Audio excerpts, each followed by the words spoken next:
Alright everybody, so what we're going to be doing is a live stream right here.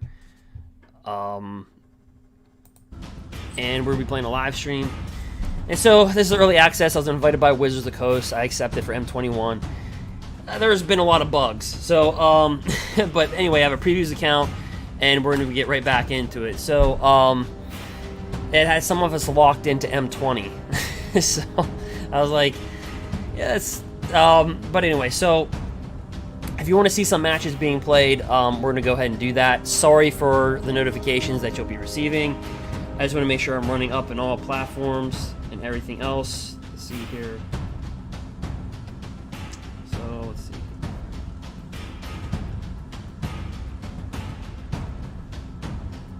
Alright, so it seems like we're good to go. Yep. So... we're gonna select. So there's a decks that we can select, that we have.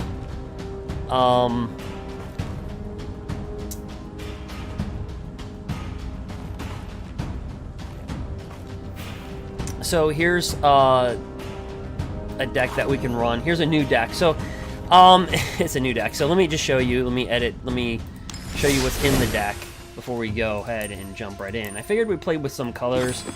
I know a lot of people wanted to see Ugin. I know a lot of people wanted to see, but we're just going to go ahead and run this right here. So, Revival, Revenge with... So, we have a lot going on here, and we're trying to feature some M21 cards. But, so, here's Lurrus of the Dream Den, of course, and then here you have some of these, but Hooded Blightfang. So... whenever a creature you control with Death Touch attacks, each opponent loses 1 life and you gain 1 life. Whenever a creature you control with Death Touch deals damage to a planeswalker, destroy that planeswalker. So, a pretty good card to be featured in a deck. And then, just kind of going around, let me see here. Vito should be in this deck. He is not. So let's see.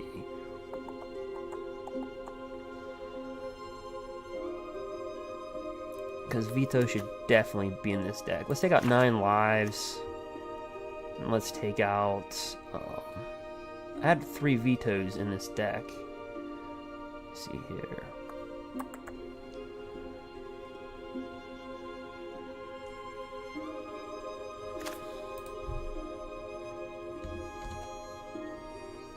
Let's go Dusk. And let's see here. Let's go Dusk. Let's bring this guy in.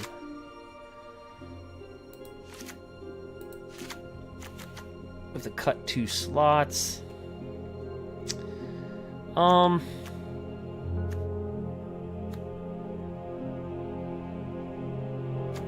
Ooh, this is tough.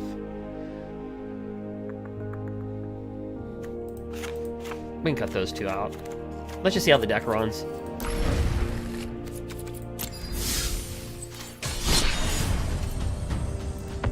So let's see this. I hope you're having a good day, by the way. So I hope everything is going well. But we are going to play this. Also, our gruul deck, if you want to check out decks, we want Mythic rank number 410. Alright. So we have Bazraket. So put a +1/+1 counter on target. Up to 1 target creature, it gains indestructible until end of turn. Whenever 1 or more non-token creatures attack, create that many 1/1 soldier tokens, and you get an emblem at the beginning of your combat of your turn. Create a 1/1 white soldier creature token that puts a +1/+1 on each creature you control. So, we're going to keep the hand.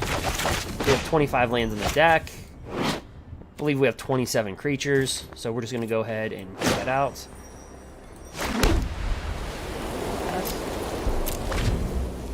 So we're trying to feature more M21 cards. And then we'll do some drafts, whatever you guys want to see.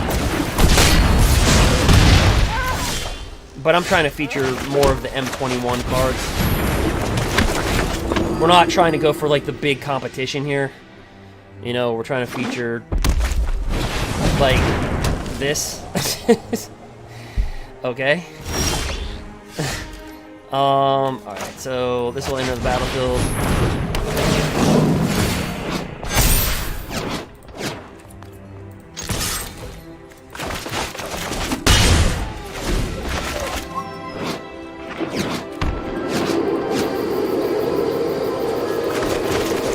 I think we're playing versus red deck wins. I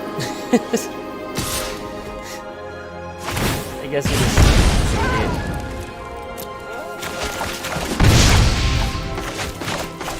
Yeah, I actually had to, yeah, we got stuck on M20. I was just like, well, it's M21.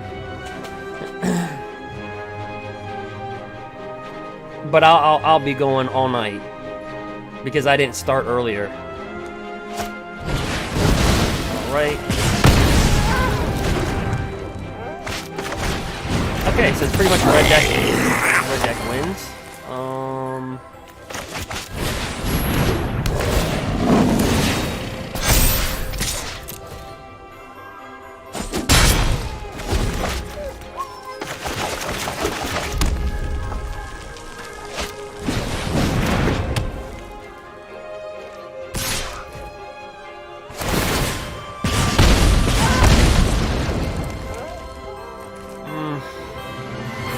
He might have a burn. I don't know. If we get mana here, I have 25 in the deck.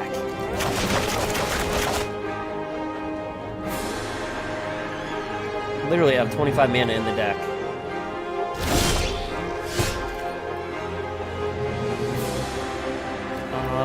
We'll do this.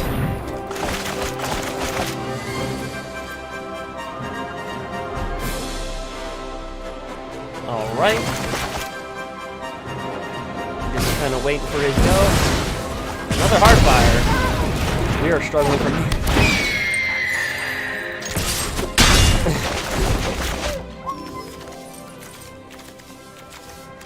We'll get the mana.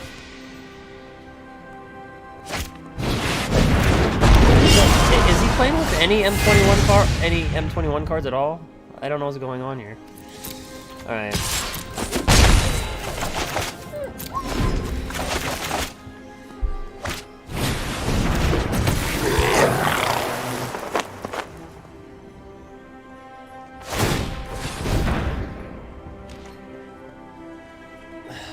Alright, so he's got a Torbrand and this.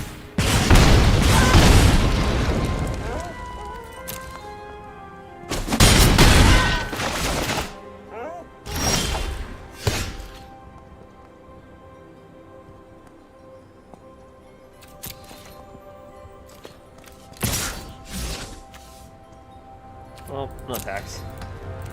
Yeah, we're just getting stuck on mana. When red deck has more than you, that's the problem. Alright, there's an M21 card for you. So another creature with power 2 or less can't be blocked this turn.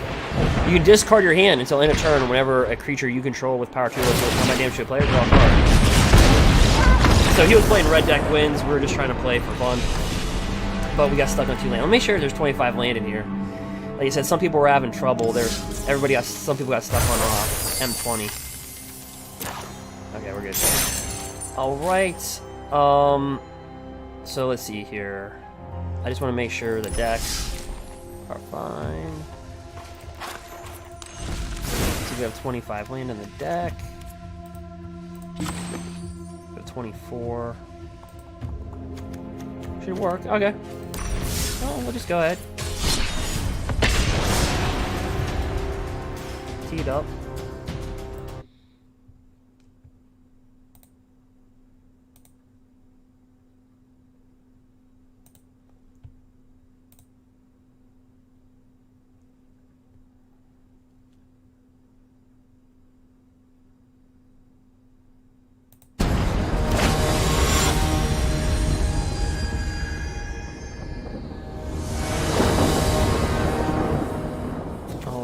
So another 2-lander. Okay, so whenever we gain life, when another creature enters the battlefield under control, you gain 1 life.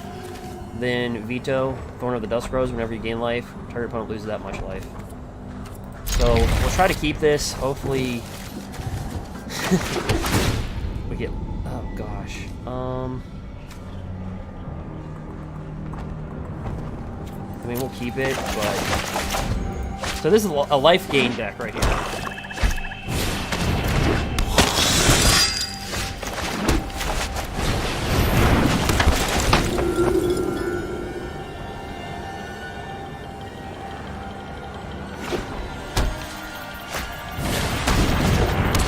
Alright, Death Touch.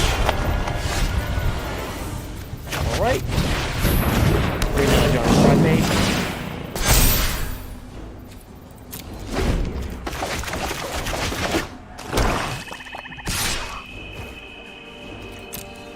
He'll pump this up. Might as well. Might as well pump it up. Knight of the Eden Legion? No.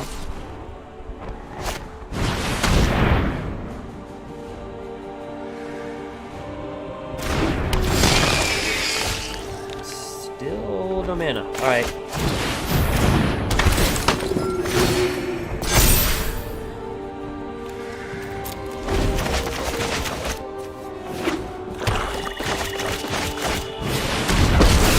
So this is Death Touch. If we just get land here. Oppressors deserve whatever I feel I might have to put suits like them. 25 or 26. I don't know.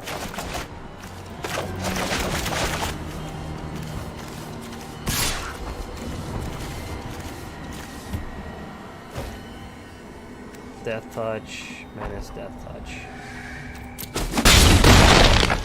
We need mana here. People call me a stealer, Okay, I don't know what's going but I on. rarely offer discounts.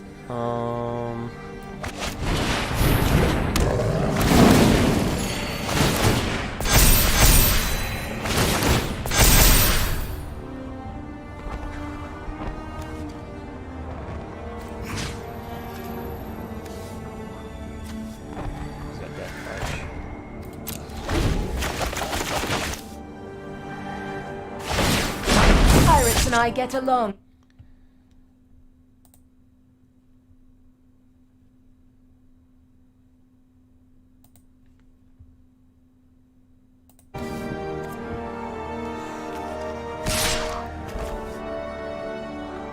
Yikes. We got 1. Alright.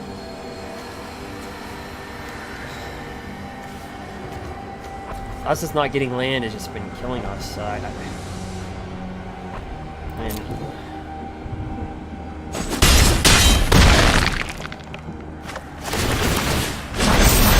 I'm an artist when it comes to murder. alright. Well, we have cards that would do really well. We just need 3 mana.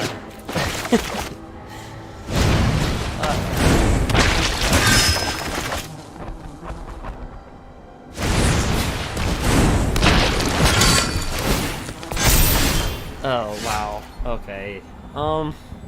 Let's see. Well, let's go wreck all.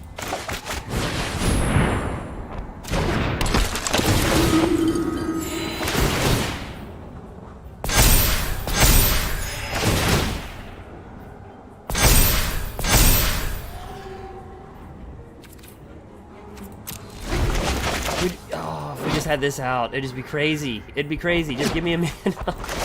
Turn 6. Give me a land. Turn 6, please. So, guys, we would be able to do a lot of damage. Whenever you gain life, target opponent loses that much life. With 3 impassioned orders out here, whenever another creature enters the battlefield, you gain 1 life. But we're going on another 2-lander.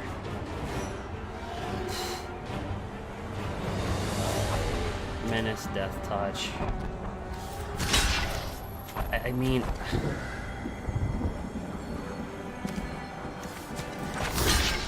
I guess we... No. Get off that? No.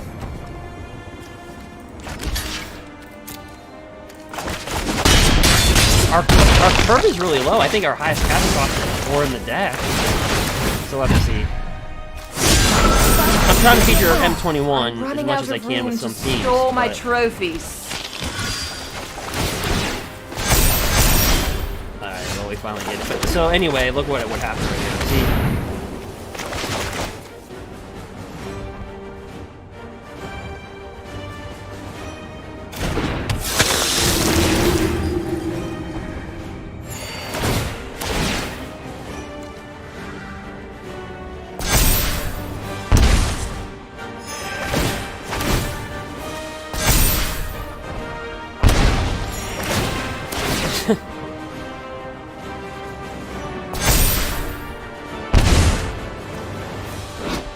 Whenever you gain 1 life, target opponent loses that much life. So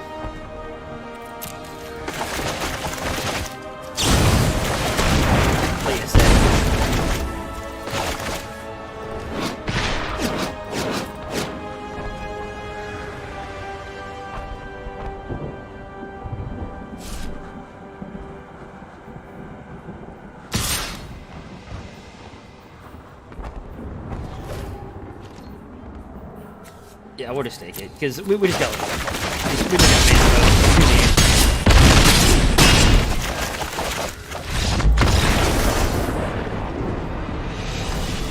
I mean, I'll try adding 25 in here, but it's not really needed.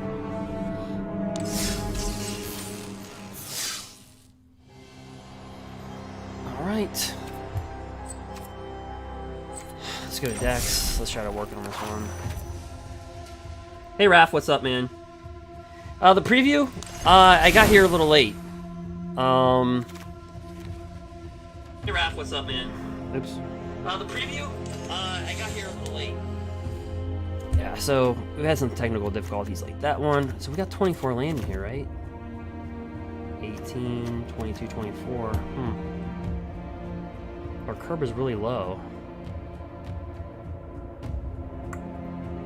Let's play it again.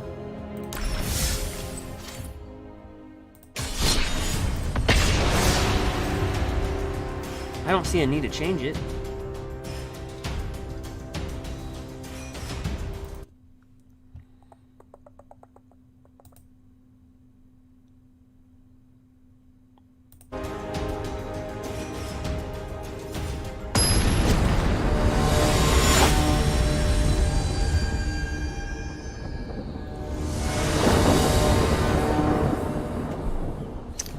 Right. Kind of an iffy hand.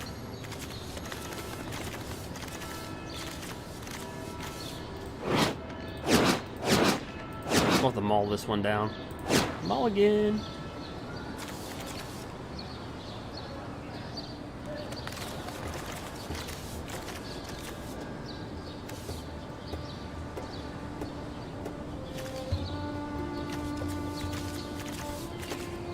Alright, just waiting on our opponent.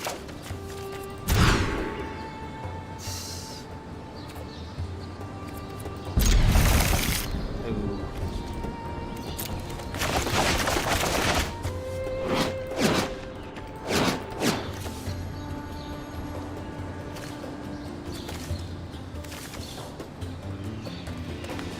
But how you been, Raph?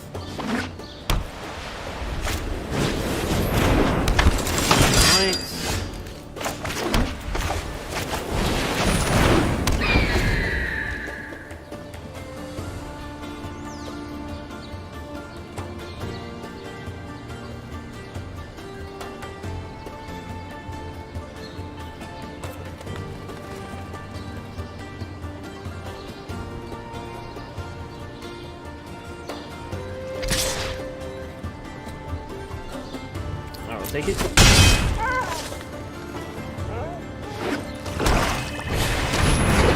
Yep. So basically, he just looks at your hand. It's a reprint from M21. This is from Ixalan. If you guys remember that.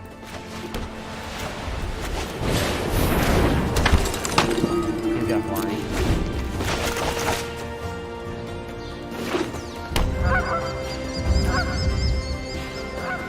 So we'll have to see. And the reason why I'm playing with this deck, a lot of people wanted Veto of Dusk being played. Whenever you gain life, it deals 1 damage to an opponent for every life that you gain.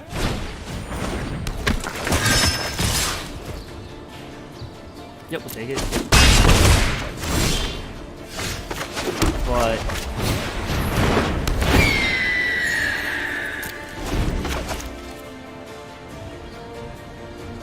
so far, we're getting mana locked out both games. But yeah, I'll be streaming all night.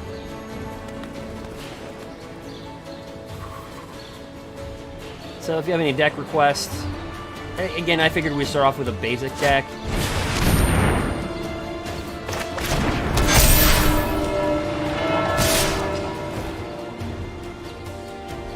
As we get crushed.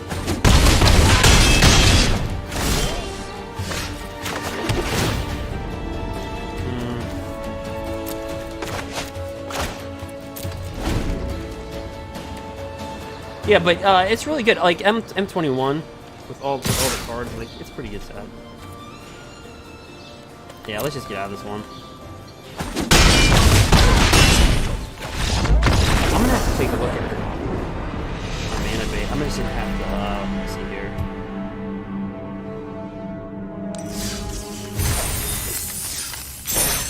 Let's see.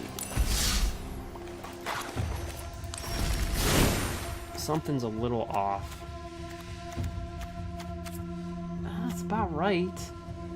10 to 8. We have 6 multiply.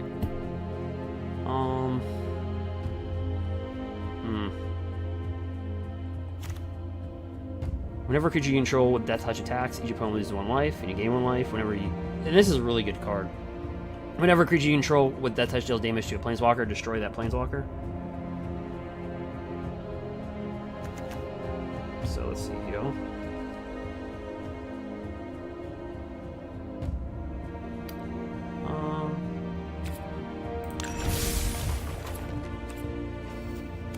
Let's try to write out the balance again.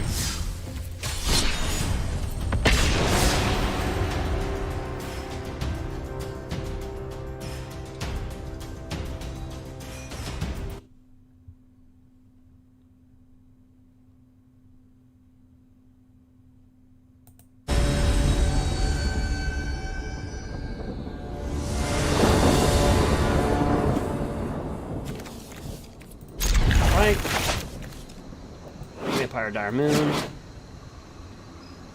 Ket, Veto Thorn of the Dusk Rose.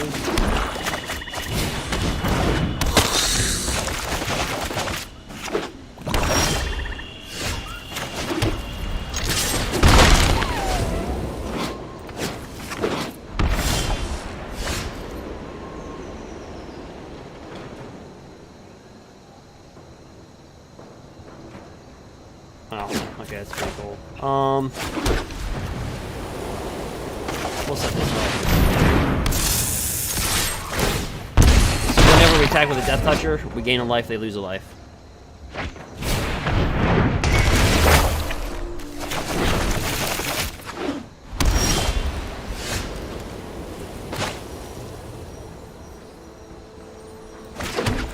Whenever we gain a life, they lose a life.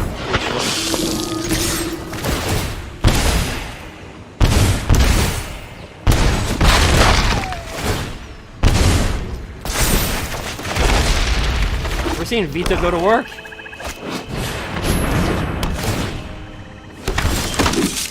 We got Lyris.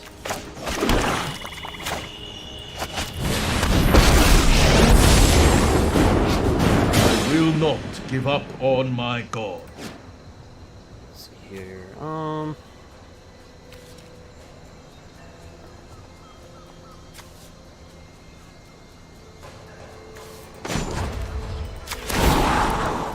Puzzle plus 1 with this guy. Now is the time to strike.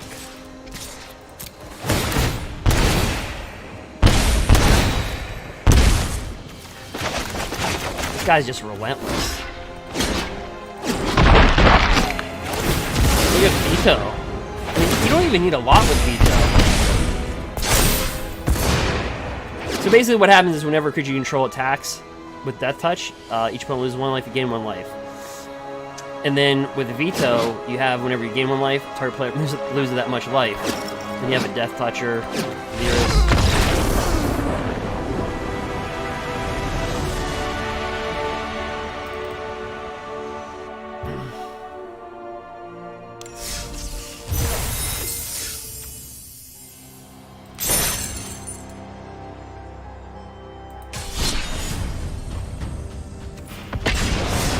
But if you guys have a deck request, go ahead and do that.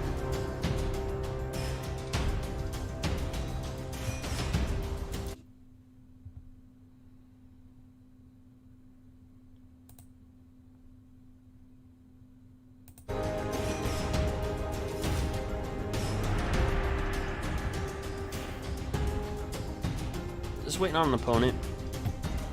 We can do a draft if you guys want. Alright.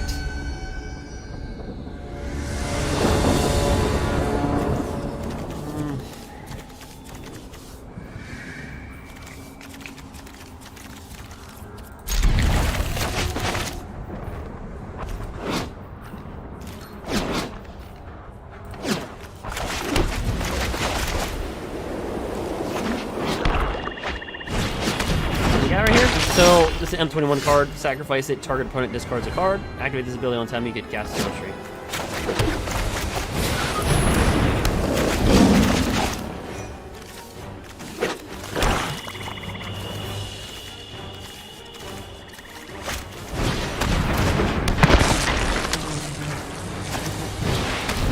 Oh, I got 3 of those guys.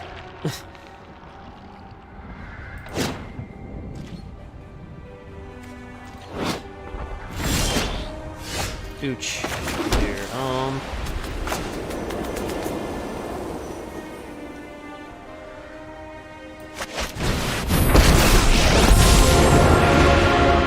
Bring bread and water for feeding. Come and rest. I trust in your abilities.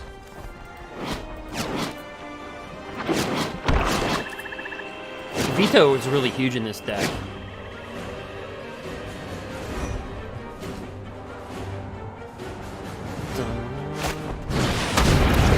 Okay, so that's a pretty good one. So let's see. I want you to look at this. Enchanted creature gets +3/+1, has flying, and is a demon additional to its other types. You may cast it from Embrace from its graveyard by paying for your life and discarding a card. I might as well just target this. Yep. Let's find a new strategy.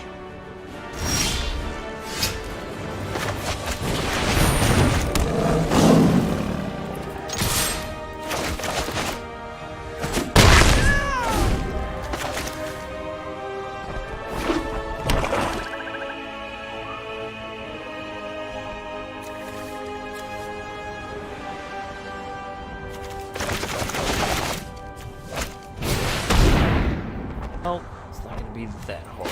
We got locked out of our deck. Black-white decks, it sometimes takes a little bit to get your mana base under control, but I think it's pretty good.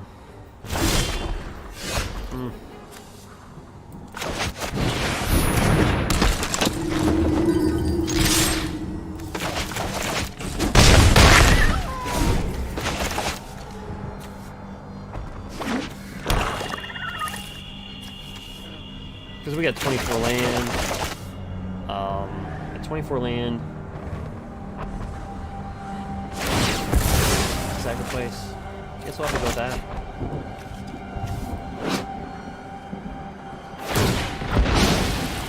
Yep.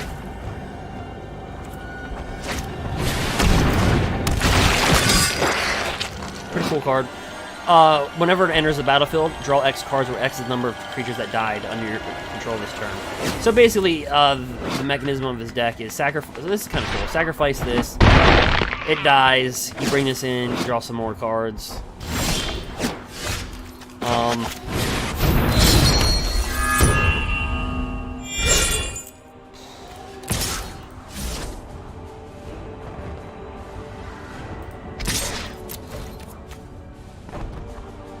So not bad.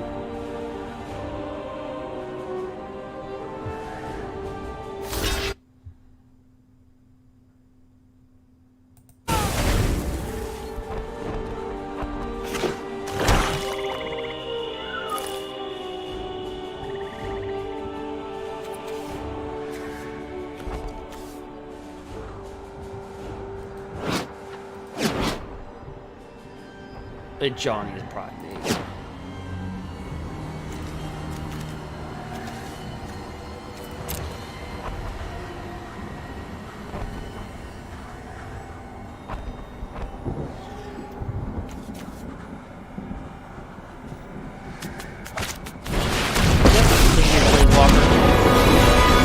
I'm looking for new minions. Each player discards a card. Care Each to volunteer? Can't lose 3 life, so he could do that to us right now. Just +1 it with a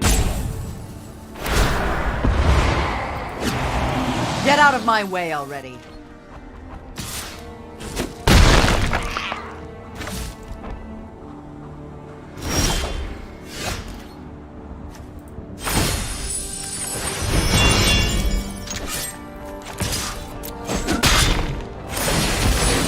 One more grudge for the list.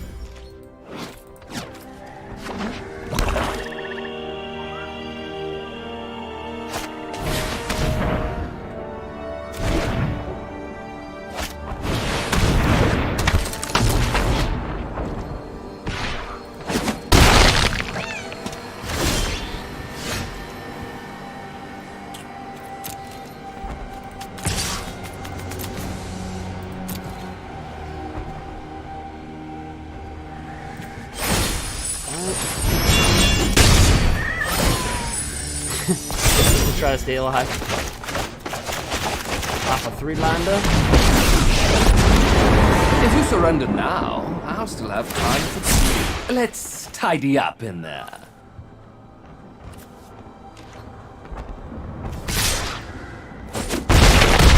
We're at 1. And we're dead. Struggling? Defeated.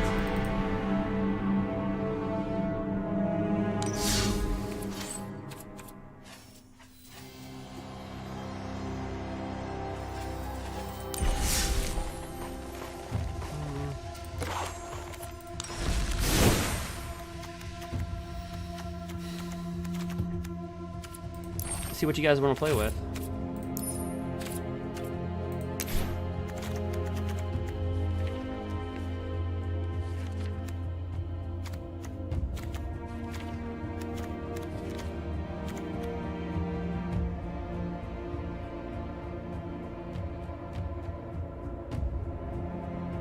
This thing was pretty cool. Actually, you know what? Let's actually check the decks list.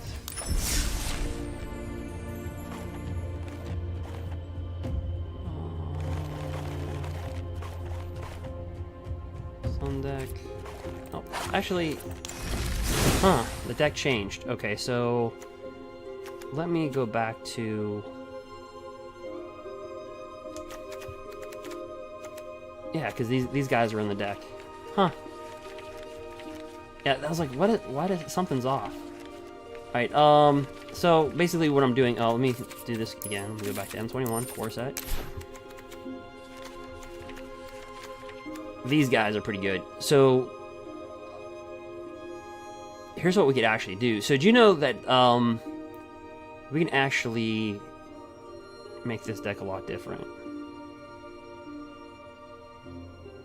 Let's bring in these guys. Do you know, so this right here, so it says whenever thieves, so this is a Thief Guild Enforcer. Whenever Enforcer or another rogue enters the battlefield under your control, each opponent mills 2 cards. As long as your opponent has 8 or more cards in their graveyard, it gets +2/+1 and has Death Touch. Well, if you know this, let me see here. Let's get out of M21. Let's filter out. Bloodthirsty Airlist. I don't think a lot of people know this. But Bloodthirsty Airlist is a rogue. Whenever you gain life, put a +1/+1 counter. So I think let's do something with that. Because technically you can kill your opponent. This is a combo. So you see the revenge part? Revenge, double your life total. Target opponent loses half their life, rounded up. Well, grab Veto with that. Whenever you gain life, target opponent loses that much life. So think about that. So when you double your life total, you're going to hit them for double life damage. And then they're going to lose half their life rounded up. So that's pretty much an ultimate combo right there. They're dead. It's just, if you can get this off, they're dead. There's just no getting around that.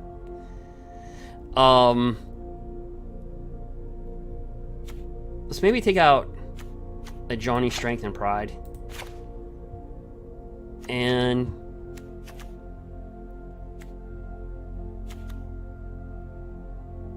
we have Healer Hawk, Knight of the Even Legion.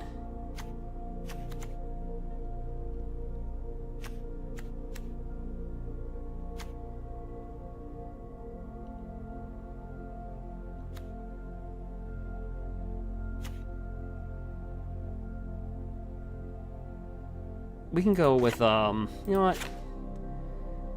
We'll go with Bloodthirsty Airlist. Let's see if we can pull these combos off. How many rogues are actually in the format?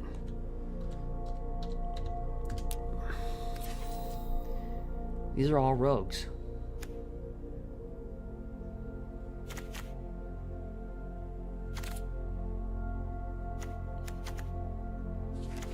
I did not realize there were so many rogues. A fairy rogue? I did not realize that there are so many rogues.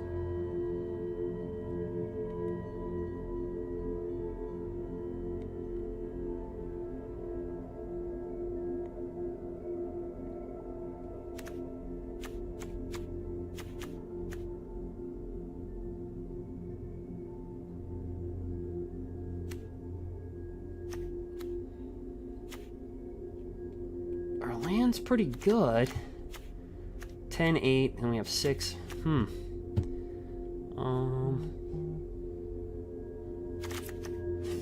So I think that's if we can do that, right? Because he's a vampire rogue.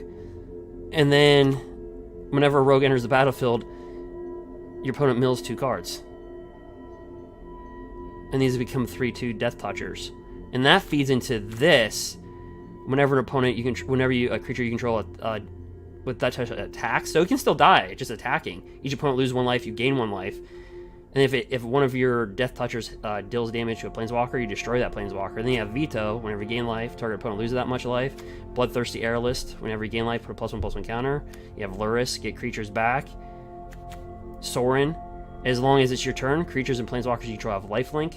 It deals 1 damage to target creature planeswalker. Return target creature with equivalent cost X from your graveyard to the battlefield. So we can keep on recurring creatures. And then here's the ultimate. You can just kill an opponent with Veto. Whenever you gain life, target opponent loses that much life. Boom. Double your life total. So that would just kill them right there. Then target opponent loses half their life, rounded up. So it's like a double kill. They're for sure going to be dead at that one. Faux show. So let's try that. See what happens. I didn't realize there was that many rogues in the format. Like, you don't pay attention to it until, like, it's just like, okay, yeah, there's a lot of rogues in the format.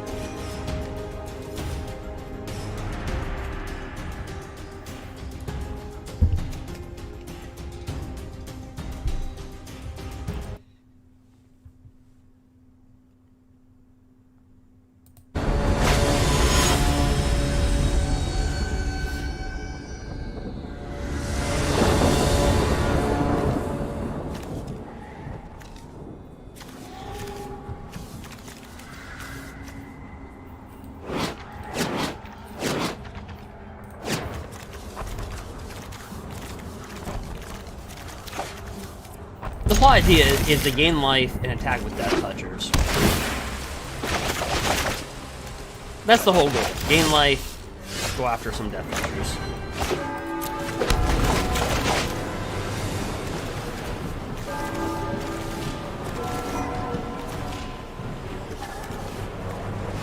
When we took a vote, the number 1 was Lucky Clover.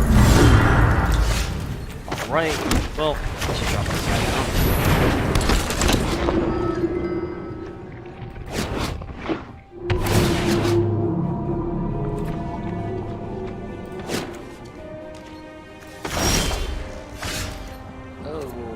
That of her mana again. Okay.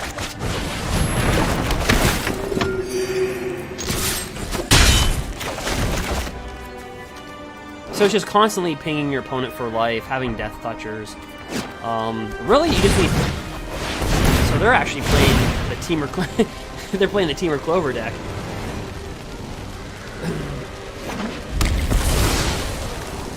So let's see if our little deck can beat Temur Clover.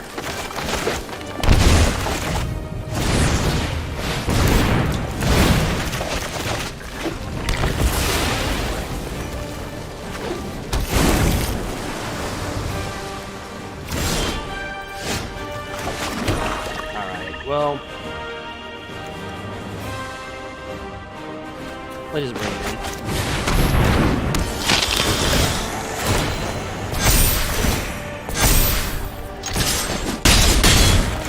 And our little deck that's stuck on this land beat Clover, that'd be insane.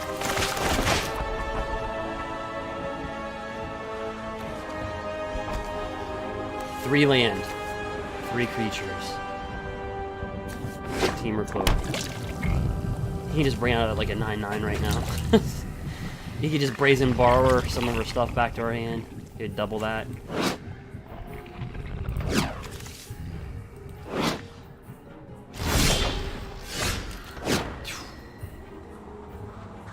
Wow, we locked out.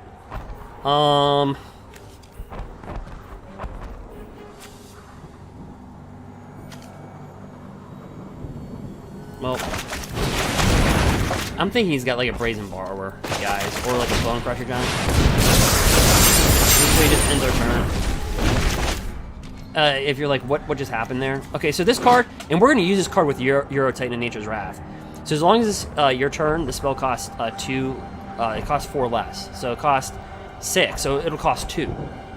And what you can do is cast Euro Titan, and then in response, cast this out, and basically it stops Euro Titan from going to the graveyard, because it just ends your turn. All the abilities stop, everything. So we're going to play with that. I just thought we'd start with like the fundamentals, and just try to like not get so competitive. But let's see here.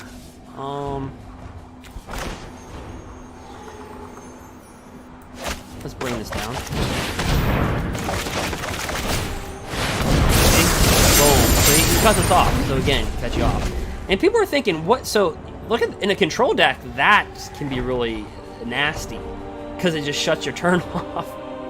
Exile, end the turn. Exile all spells and abilities from the stack, including this card. The player whose turn it is discards down to the maximum hand size. Damage wears off. So basically, it's just like if somebody's trying to kill you, it's like done.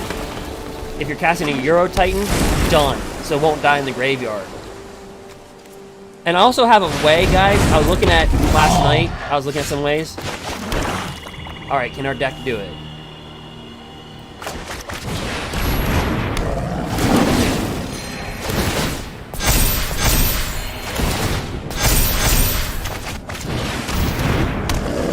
Our little life gain deck.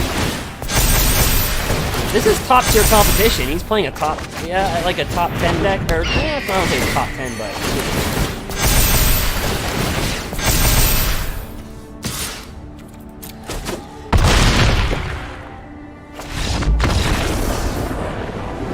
So we can beat you with life gain, and then obviously, imagine if we would have had Vito, the Dusk. Like, imagine if we had him this game. The game would have been over. Like. I'm just trying to do some life gain stuff.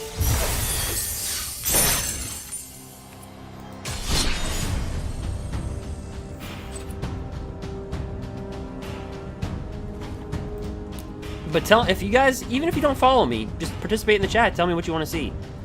Alright, so, and we'll be opening up a booster box at M21. But yeah, if we had this guy out, whenever you gain life, target opponent loses that much life. Imagine if we had that in that game. It's like, how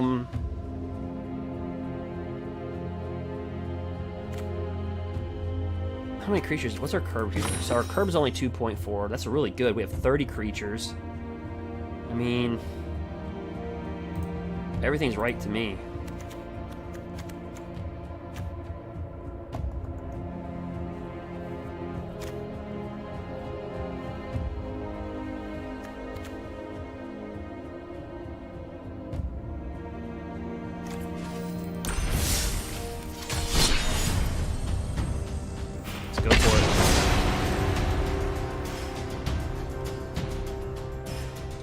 Again, guys, this is just to have a little bit of fun. Feature some M21 cards. Are you guys excited for I mean, M21.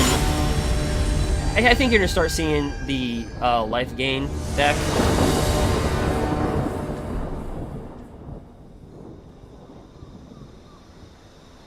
So we have two sides of our deck. We have the Death Touch side, which again, hopefully we'll get some M21 cards floating here. But we have, and then the life gain deck. So we kind of like can beat both ways. Let me put my Death Toucher out here.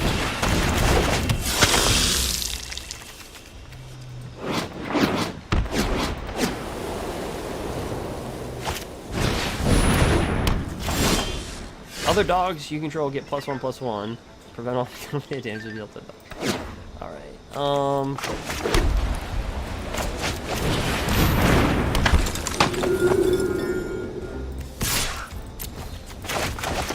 I'm guessing he's... Will he block that? I take this as every creature gets +1/+1. I think it's a dog deck. There's a lot of dogs. And so here's an elemental dog. It deals 1 damage to target player or planeswalker. Yep.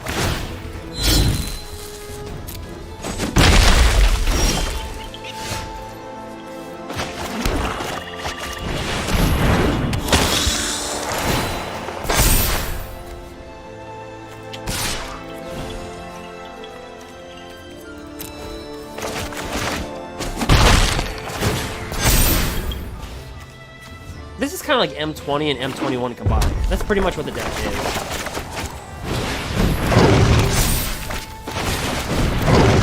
Look at all these dogs.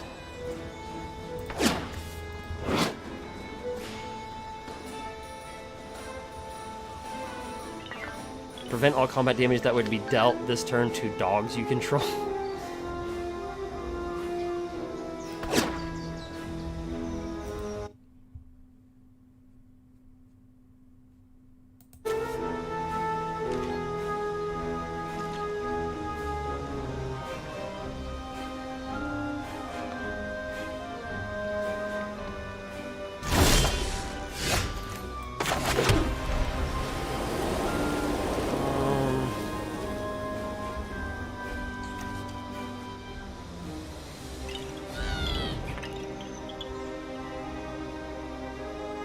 We'll go more with an M20. We'll go more with an M21 theme here. It's kind of like we'll go with more of an M21 theme. I'll taste your neck. You taste my blade.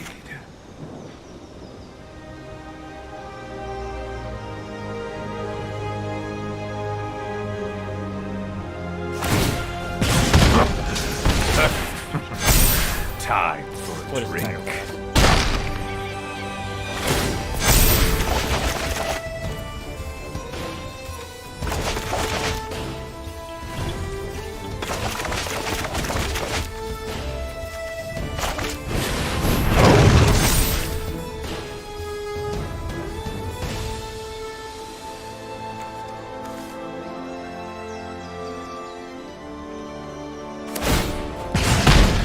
You will become dust. You're working up my So this just appetite. deals 1 damage target creature, or target player or planeswalker.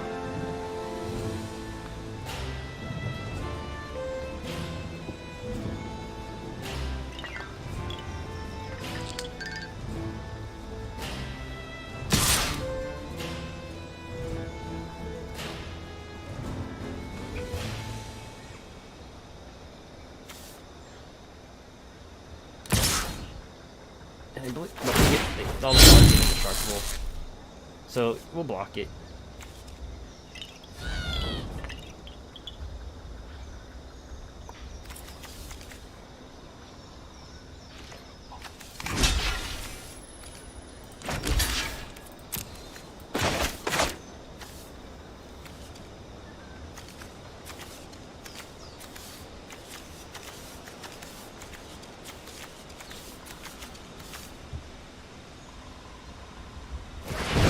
He's probably got like a ramp or something.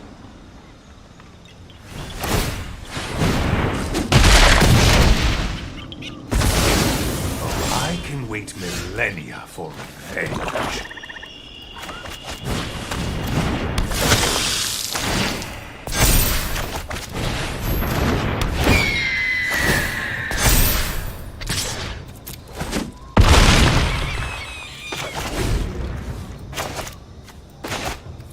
So we'll try to do that as well. So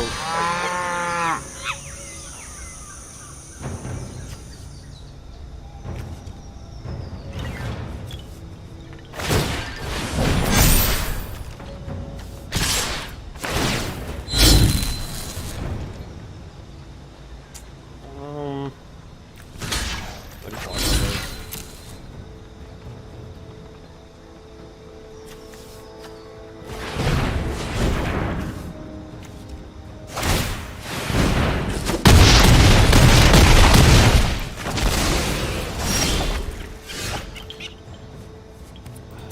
We'll just pop that up there.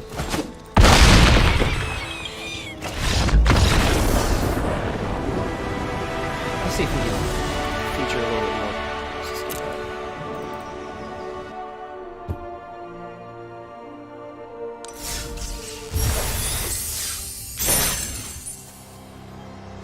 Let's see here.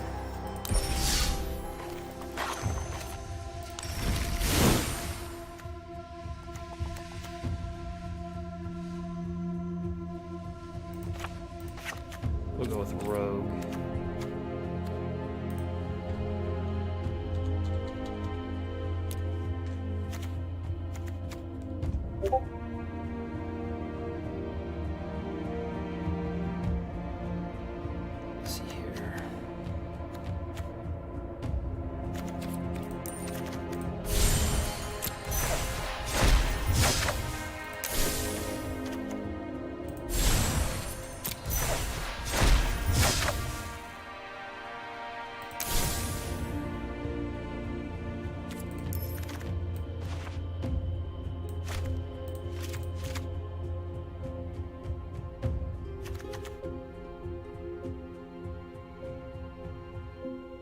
flip a coin, pay 3 life, flip a coin, you gain 3 life.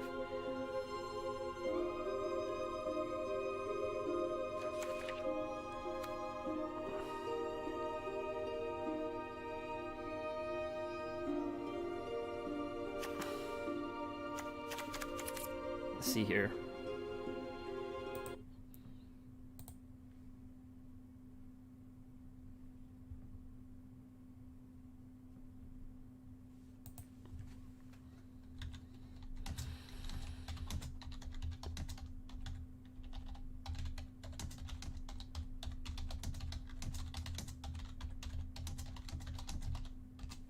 Alright, so let's see here. Let's go.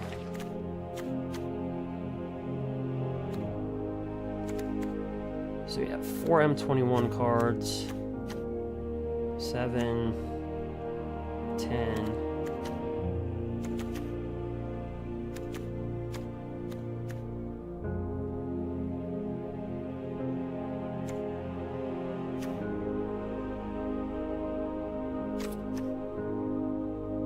We can just make it a rogue.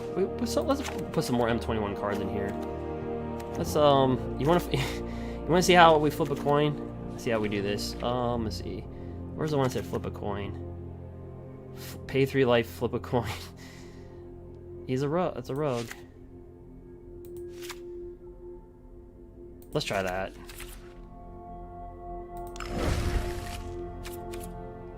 Okay. So after that, alright, hold on.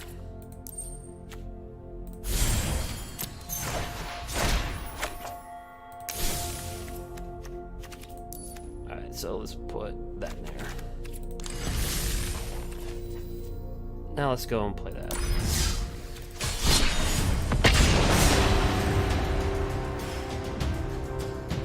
So yeah, M21 it's looking really good. I think that blue card that shuts everything down, that's gonna be a thing for sure. Because I thought about playing that with Euro Titan of Nature's Wrath or Euro Titan. You could just cast Euro Titan, playing that out for you. You could also draw 3 cards. You'd also draw 3 cards right here. So let's see here.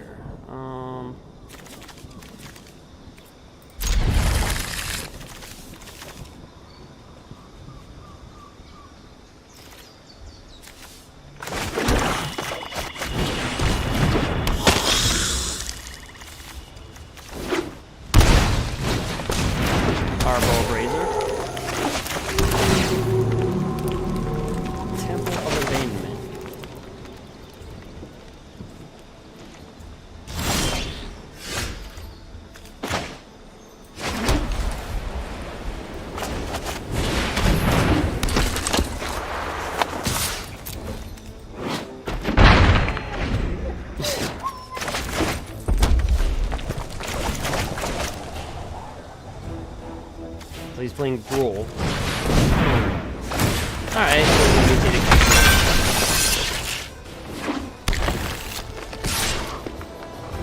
Take her 3.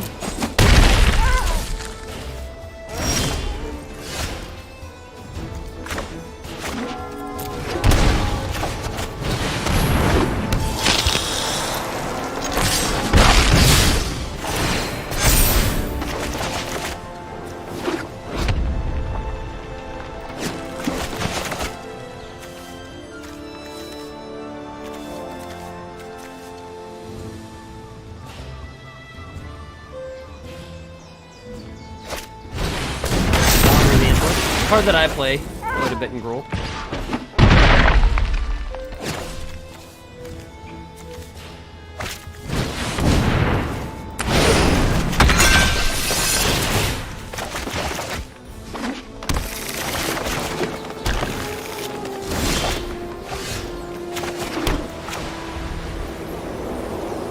So we'll play. Let's play. Let's actually play Johnny Ship Try. Then we'll close down next turn. Actually, let's revive him.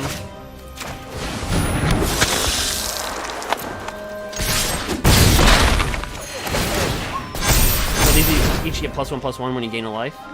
How about that life? No loss.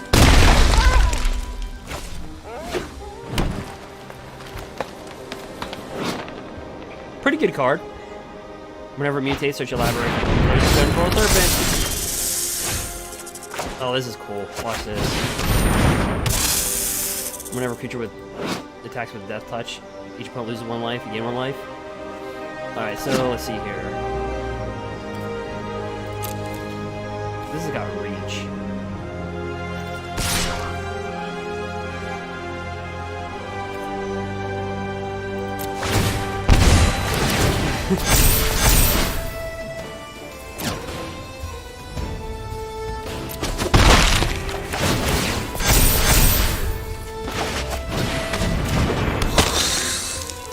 What if we could just win by just like flipping a pay 3 life? If you flip a coin, gain 6 life.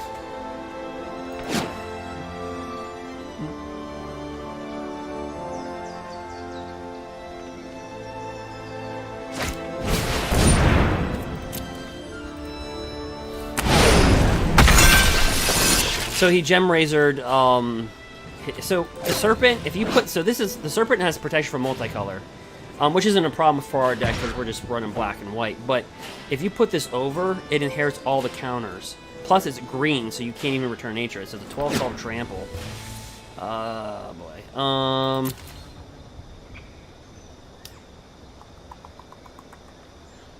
this has got death touch.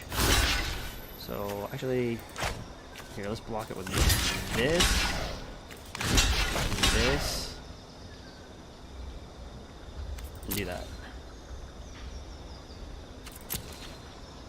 So we're gonna gain some more life.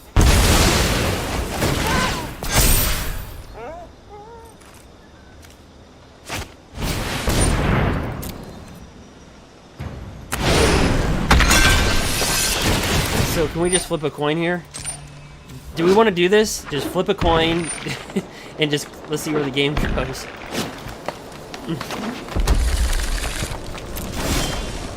Oh, we got another one. Oh no.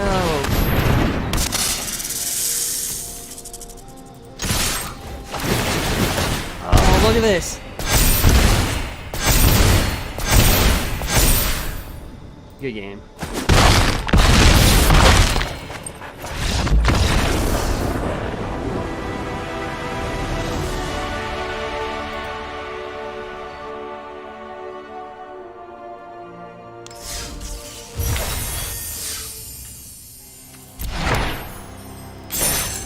I think we got like a little decent theme here.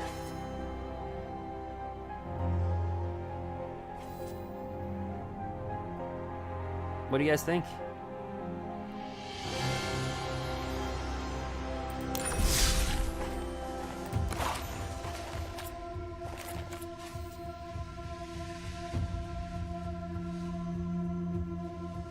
Let's see here.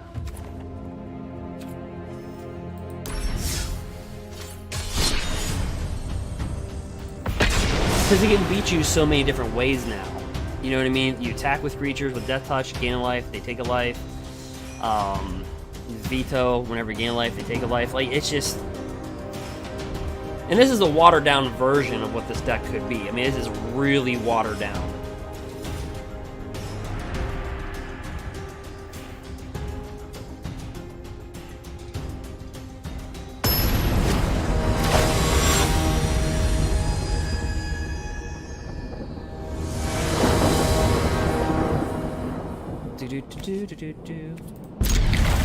Flash. So this is kind of cool too. We can mill them because we have rogues in this deck.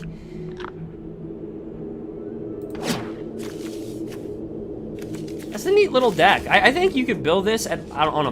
I mean, honestly, you could build this on a budget.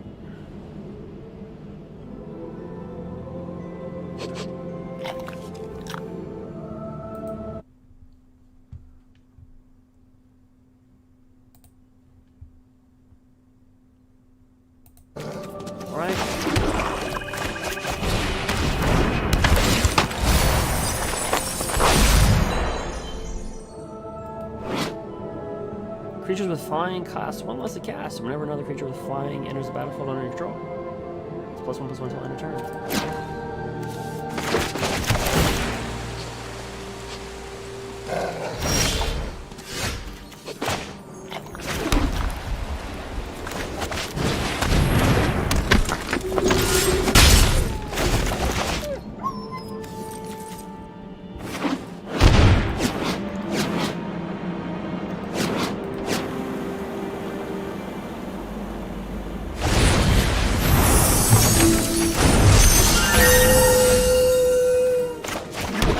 drop these guys down. Death Toucher. I should drop them back order now.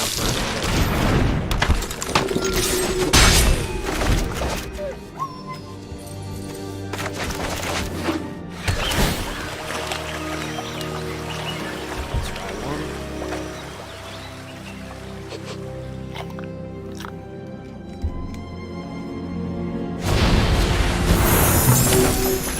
Double Brazen Borrower.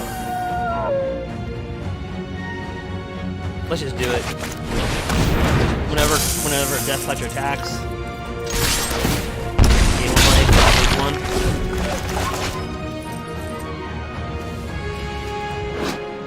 1. This thing's a little beast in a life gain deck. It's a 1/4 too, so it's very hard to get rid of. They can't shock it, they can't Dragon Fire, it's hard to get rid of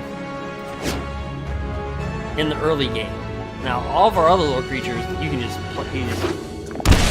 do whatever you want. How about we bring down a rogue and mill them for 2? Mill them for 2.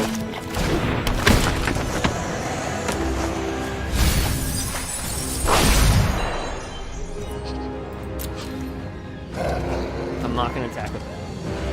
He might have a Night Pack Ambusher. So we'll attack with that. Gain a life.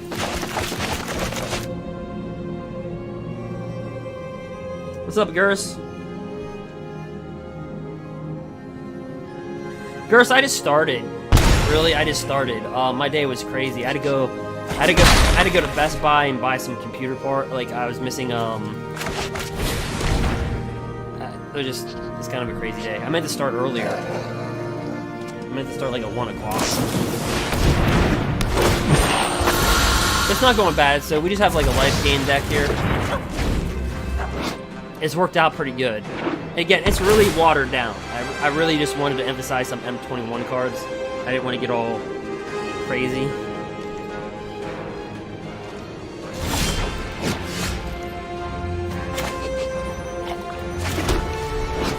Flip a coin, deal 3 damage. Whenever a creature you control attacks with Death Touch, your opponent loses 1 life, you gain 1 life.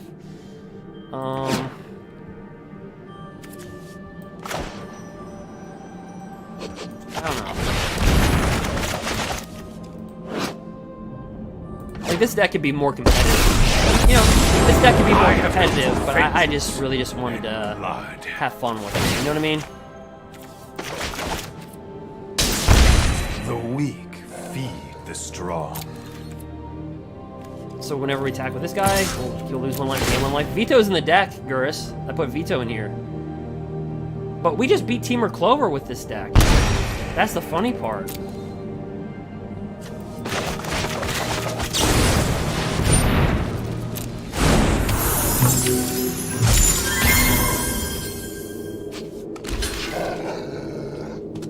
This thing's a beast, and you can't really kill it. It's a 1/4.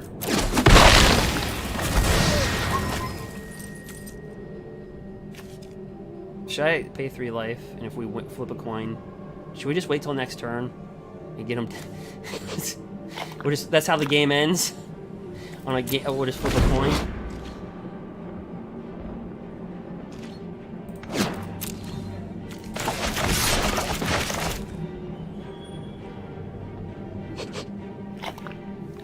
You know what?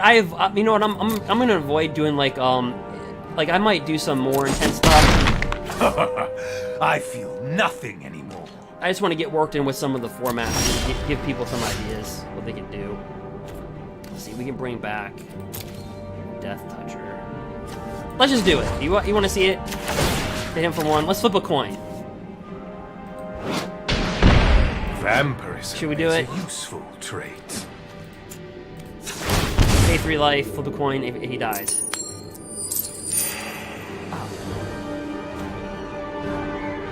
Oh, we gained 6 life. Oh, I don't have Veto on the board. That was my bad thinking.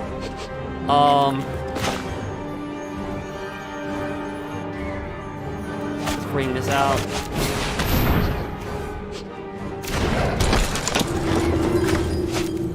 Let's bring our Death Toucher back.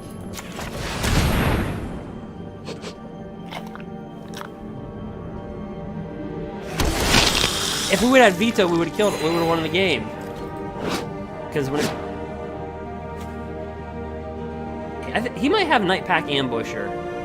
Here, let's attack with this though. It has Death Touch, so I mean, even if he brings it down.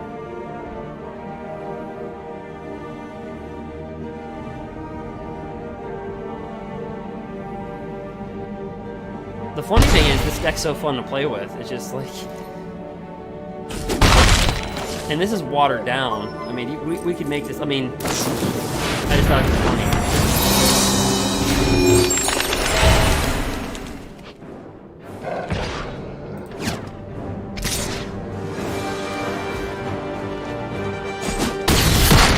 Yeah, just have some fun. Another day, Kerr. It's kind of like M20 meets M21 kind of thing.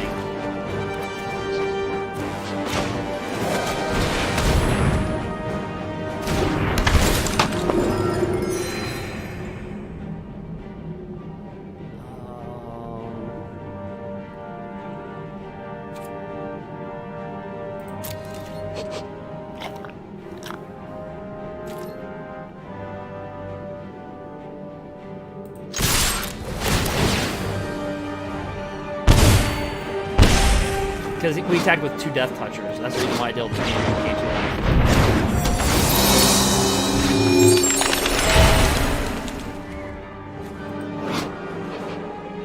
That's the reason.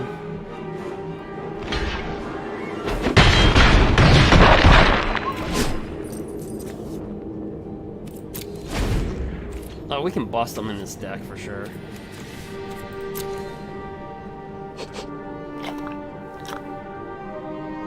Like, we're just immune to life. We just gain life through Death Touchers attacking, just gain life the old-fashioned way. It's just one giant deal damage, just ping. You see how it's like there's no really big combo in the deck. It's just we just ping our opponent very slowly. It's kind of like Red Deck wins with all this Scourging Spitfires, right? It's just except they're doing it with Death Touchers, because basically this becomes a Scourging Spitfire with this card. Pretty much, except you gain life also on top of it. So even after 1, if we just attack, the game's up. Like watch, see, we just attack with just these 2, and the game's over. So you watch. These are cheap combos too. Like it's an uncommon from M20, and then an M21 rare.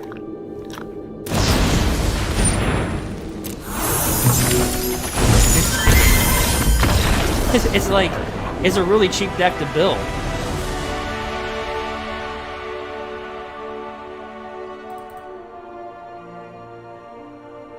That's the funny part.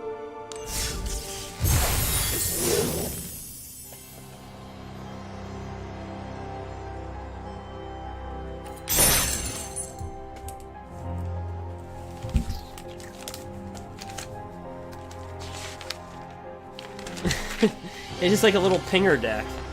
That's all it is.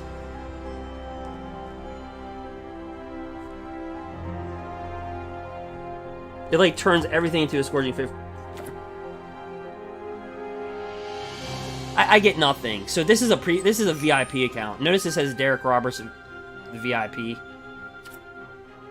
So I don't get. None of this. I'll get it. Like, so you can go here and we can see what we can get, like right here.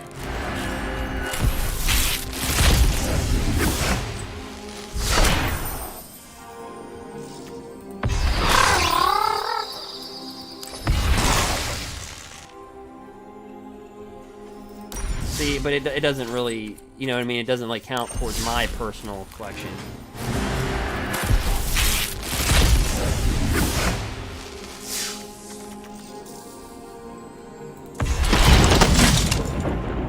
Actually, you know what we could do?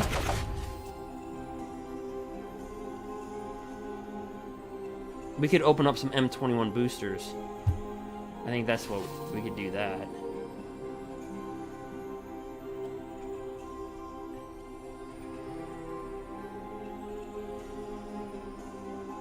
What part of it you trying to buy?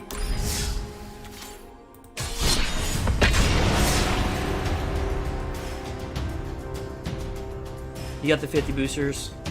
I think that's a smart one, honestly, because you know why, Gurs? Because here's my thinking behind that. Is that and by the way, guys, I don't know who I'm playing, right? I mean, you can change your username. I just stick with Derek Roberts. You notice, like, my YouTube is just like Derek Roberts. It's like, come up with a Twitch name. It's like Derek Roberts MTG. I just stick. It's like, I just stick with my name. Nothing fancy. But like, what do you want your username to be? I'm like, just put that down, I guess.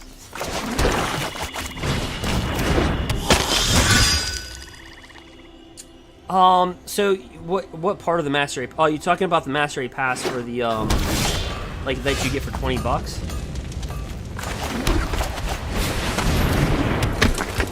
Yeah, you can buy that whenever you want.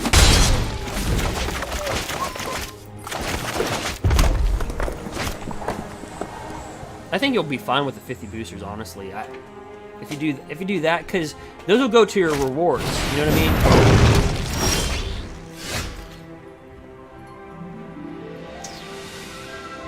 How do we want to do this here?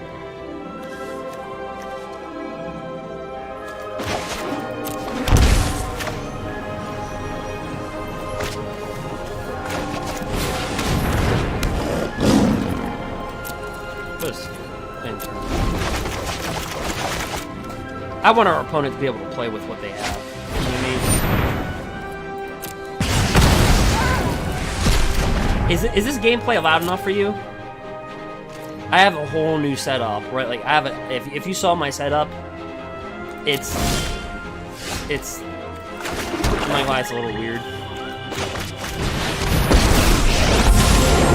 Oh, feud or feast, your blood is mine. I abhor my need for blood.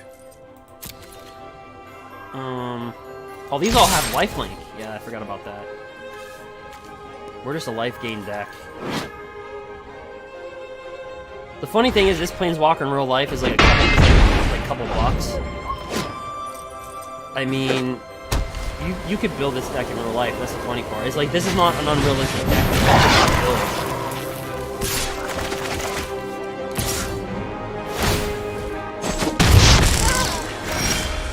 Do not provoke me. Then we just bring our crap back. So it's just like a revolving deck. We just deal damage all over the place, bring back What a creatures. mess I've made.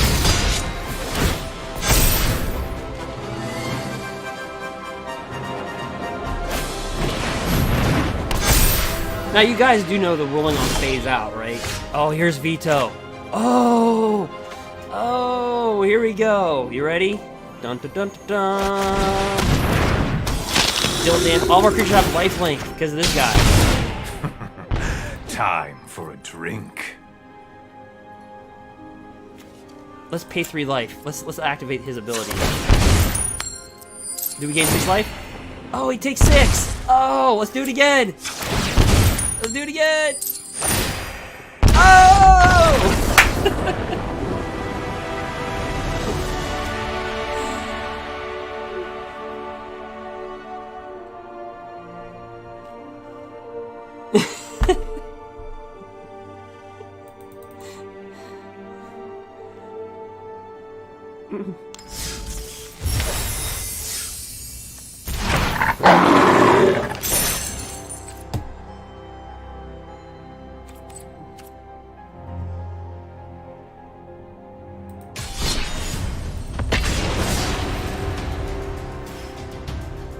It's fun, Goris. It's funny. You have 30 creatures. You know what I mean? And they're all cheap costing. Like, there's not one creature that's over 3 in our deck.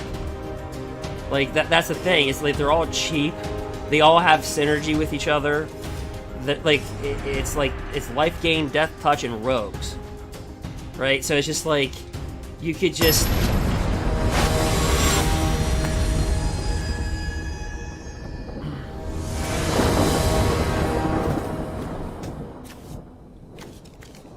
And of course, you have to add this guy whenever you game like put a +1/+1 counter. You know what I mean?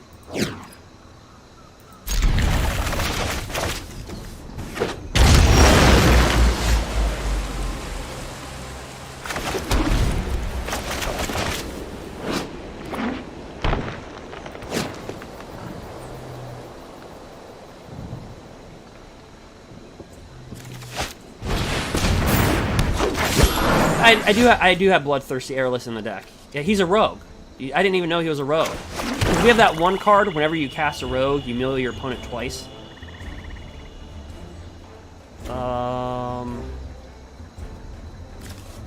Actually, let's see if we can pull it. Let's see. How do we want to set this up? You know what? It's just easy to play. It's not like and okay, so here we go. Whenever you draw your second card, each turn create a 2/2 cat.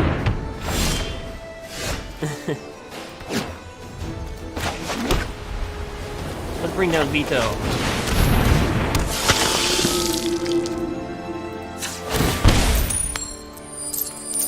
Ah, we lost that one. Dang it.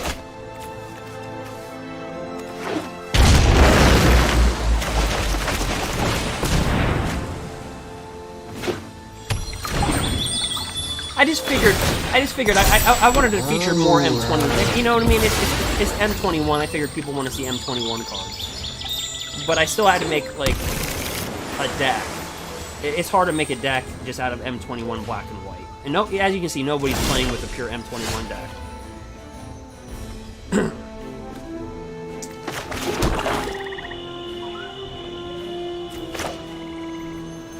Let's bring down this boy.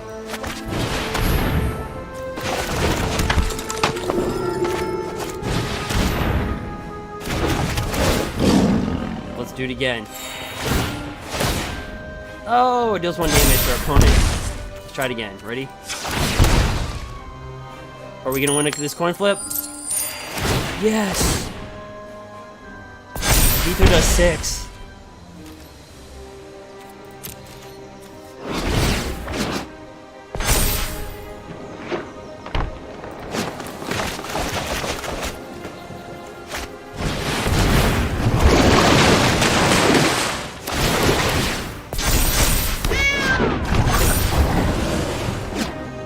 And I like how our opponent has played. Like, he's playing like us. You know what I mean? Like, he's I like that. Oh, we got 2 of these bad boys in here. But let's bring this down.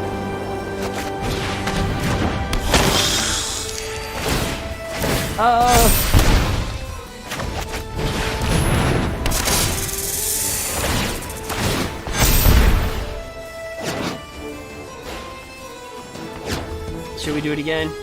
Let's just have fun. Let's see how it coin flip. Oh, 6 damage. That's like this combo is like 2 lightning bolts if you win.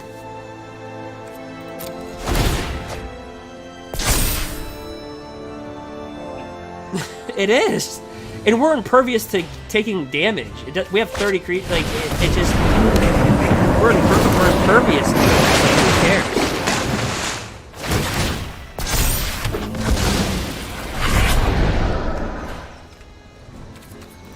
I like what he's doing, though, right? He's trying to feature this card. I don't know who it is, because, again, you know what I mean? It's just, there's some people that wanted to play me in the Discord, and, but, like, I got here so late. Like, I was tagged in so many different things. It was just, like, what, I have, like, 200 messages? Because I guess when we were doing that top 1500 gameplay, we spent all those hours, I guess I was like in live streams of like, obviously I had to be playing some, you know, anyway, here's another rogue.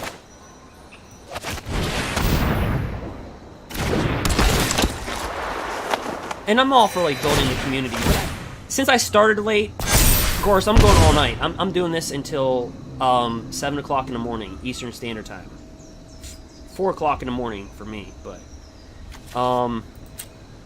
should we do it again?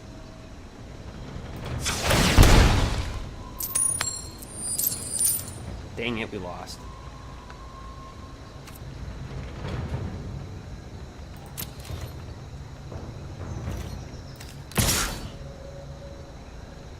He's got a 1/4.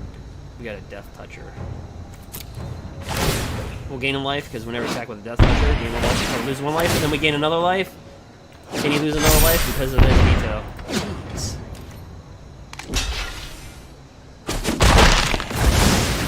And then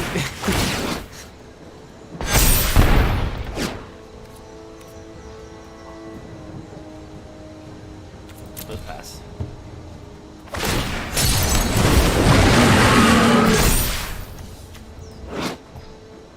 So right here, whenever you draw a card, put a foreshadow counter on the C, remove. So okay, so that's kind of cool. I know what he's doing. So he's doing this, guys. Whenever you draw your second card each turn, create a 2/2 cat token. Whenever you draw a card, so like he's just doing like a big draw pack. He's trying to just swarm us with cats, but unfortunately we just gain so much life that we're impervious to taking like damage.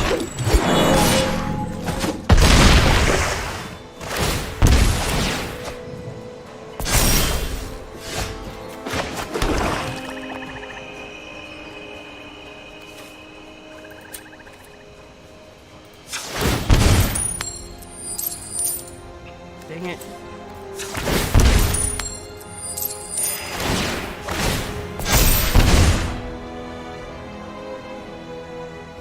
All of our creatures get lifelink, or gain lifelink. Ooh.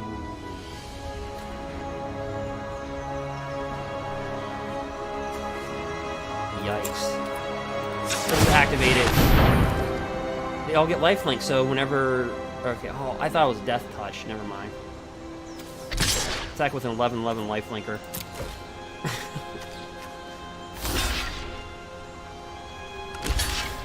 Wherever we gain life... Oh, he'll die! Because we'll gain 11 life. He's gonna die blocking it. He has no choice. Oh, that is so crazy! This card is so crazy! Oh, I didn't even think about that combo!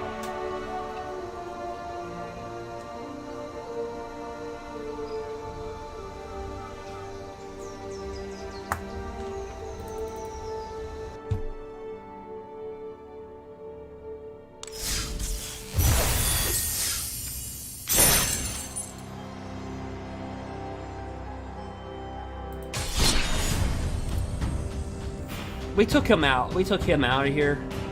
I wanted to play with him, but he is just so hard to cast in a multicolor deck because it's too much. You see what I'm saying? Like, it's too much. Notice that we're not double anything. Well, besides Bloodthirsty Airless, but like we're not double anything. We're pretty just low to the curb, and we just don't care about life totals. I did put that combo in there that I talked about, Revival, because that's instant kill. Right there and there. I haven't used it yet. The game's like...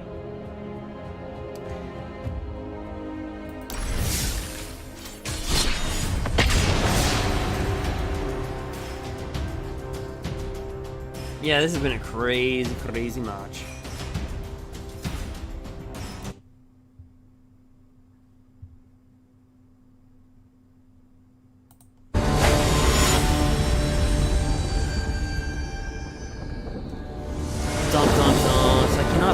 That veto.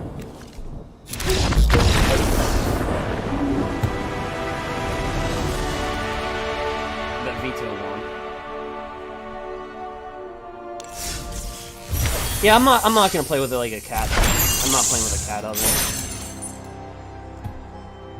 Yeah, I'm not gonna do that.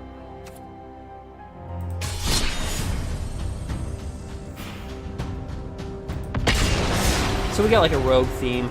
Just to have fun. It's a fun deck to play. Something that you can build in real life too for probably pretty cheap.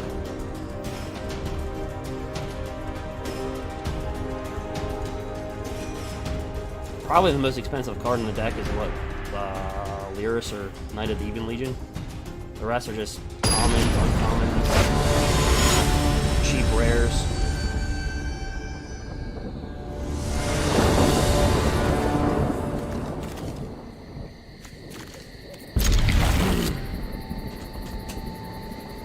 You're on.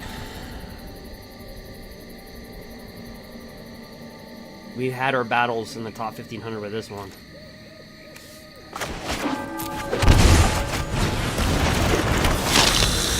Our gruul deck.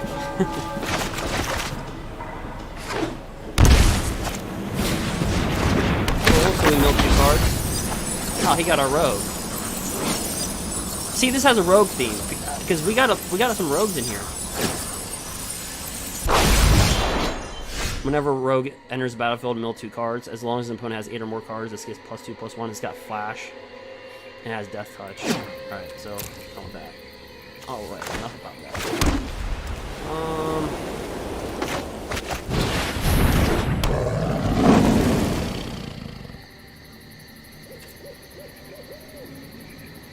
Okay. I actually want to play with this. And then do veto. And then just start coin flipping. Actually, the most expensive card in the deck is God of the Shrine.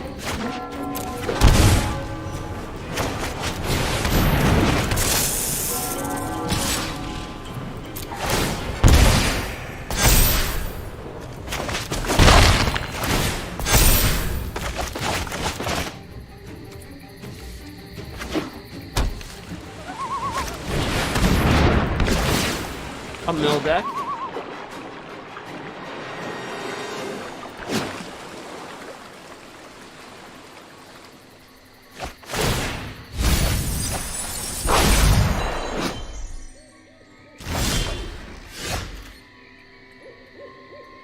That's pretty cool. Then we got the veto.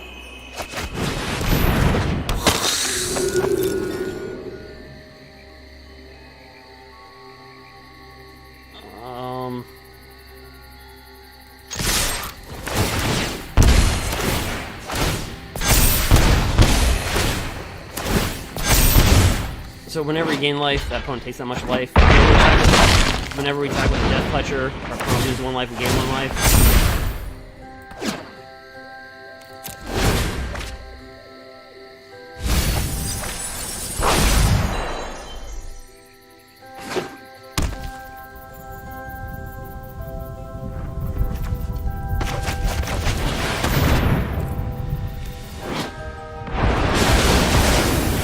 He's like, get rid of veto.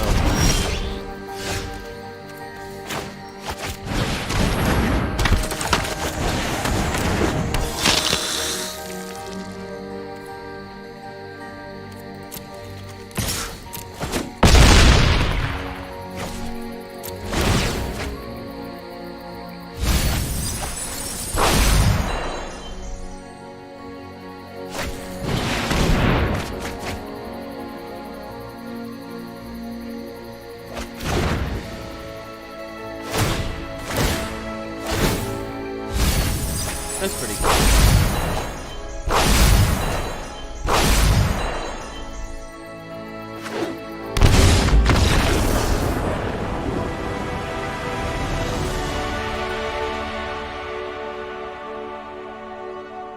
Yeah, but you have to understand, it's not like we're, I mean, the thing is, honestly, nobody's playing with top tier decks, you know what I mean?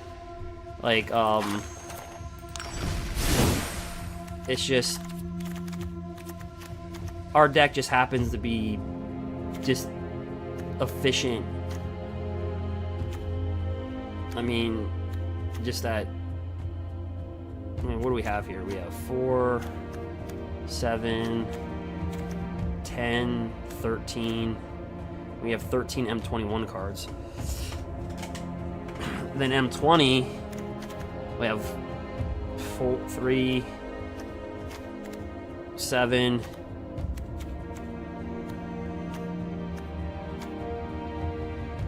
10. So the deck pretty much is just pure just M20 and M21 with the exception of like 4 or 5 cards. Pretty much.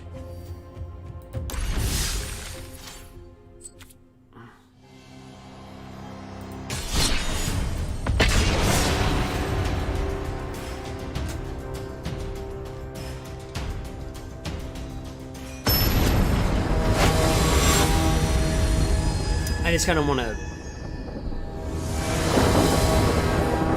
But I also want them to be able to play with their decks too, you know what I mean? It's just, we're so synergistic, it's just anything that we do, it just looks good, but it's because there's just so much synergy with everything that we do. It's just...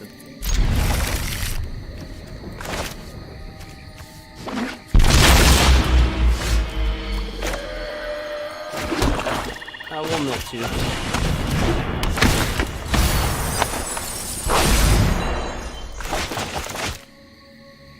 Yeah, and then it's a rogue. Like I said, we have a bunch of rogues in the deck. Alright, so right here. Tap target creature. This costs 1 less to cast for each shrine you control. Like, look, here's a rogue, so he's gonna mill 2 more. So like, it doesn't... We don't even have to win through... Like, getting... I mean, the whole deck is just... It's just a nasty, angry deck. And it's not like there's anything crazy about the deck either.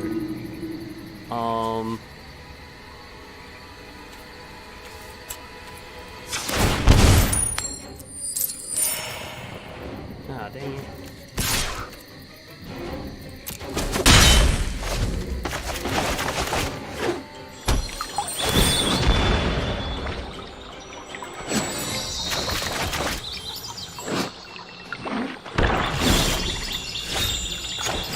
Here we go. Let's do the veto. Let's do it again. It's crazy.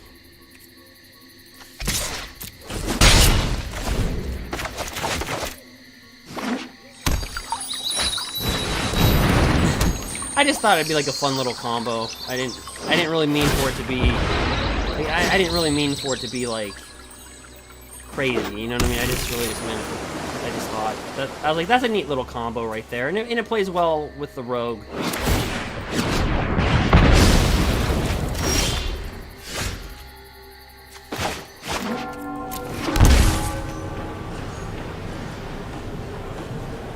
Like, let's give them a chance to play with their deck, because like we could kill the person right now if we wanted to. Let's let them play with their deck just a little bit.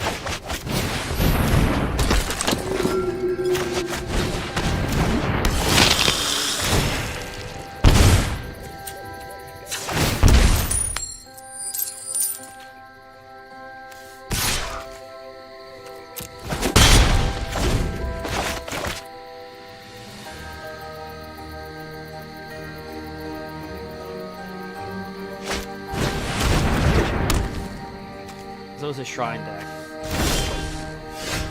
We can just mill 2 more cards.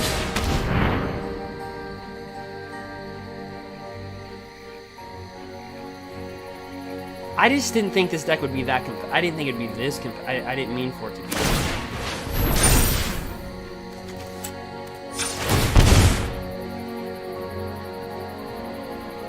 And even if they kill Veto, we can just revive them.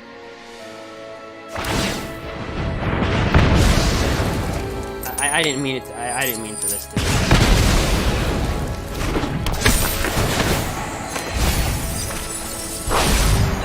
You know what I mean?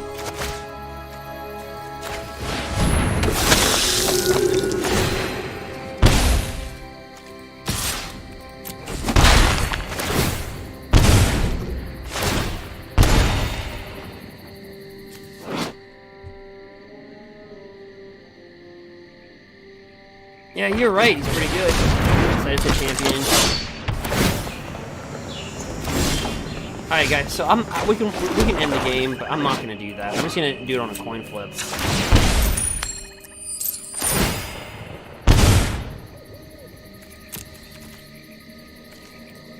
Like, I just didn't think this would be this dominant of a combo.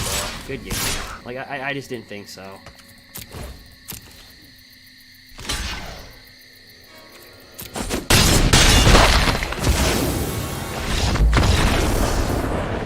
And I thought this is a deck that anybody can build. You know what I mean? Like, anybody can build it. It's just very simple.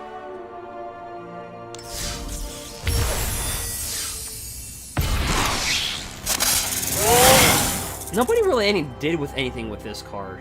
Whenever enters the battlefield, search your library for a card, put it into your graveyard, and shuffle your library.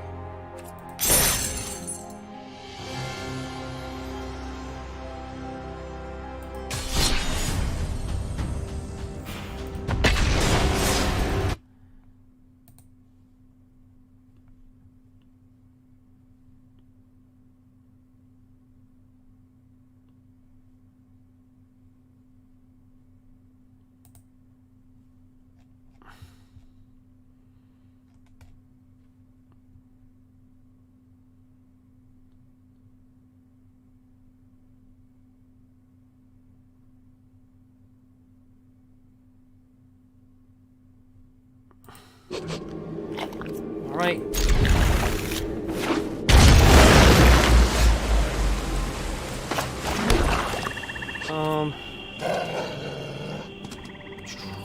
Let's mill. Ooh, that was a good one. We'll put that in the graveyard.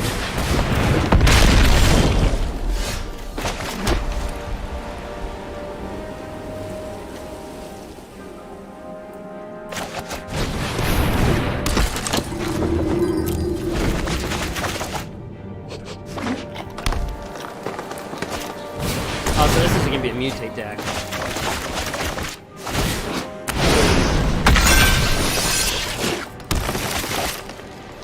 Pretty cool.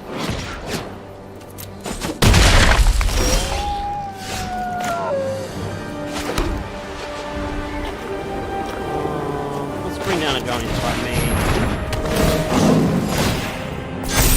Bring this down.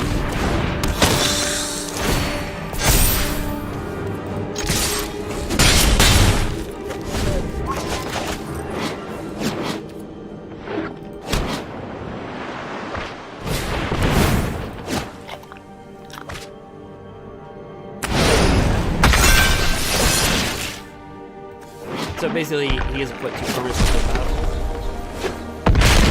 Nice.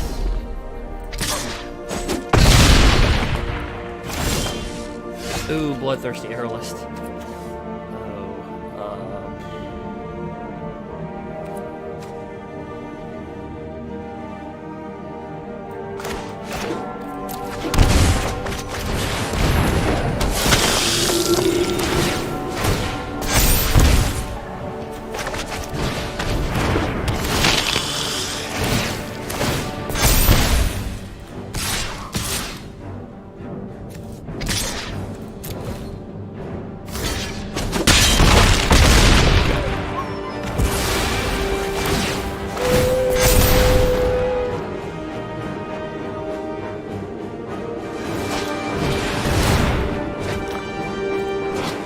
So it's just a pure mutate deck. Pretty cool.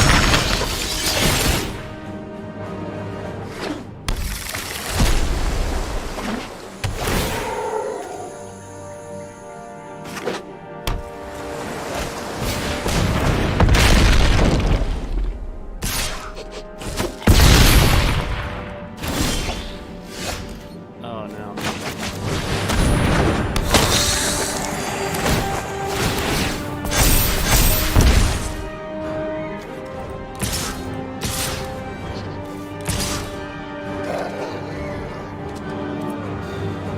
We're at 9.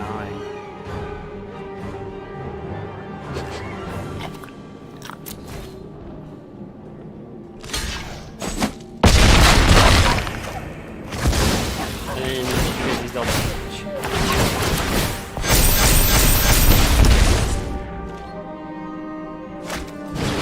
Ugin! Always consider the consequences of your And he just wiped the freedom. board, pretty much.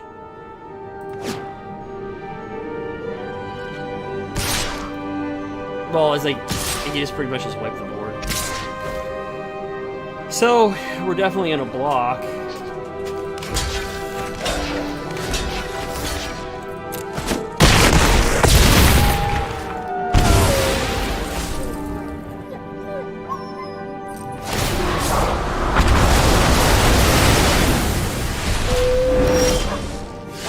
Reality.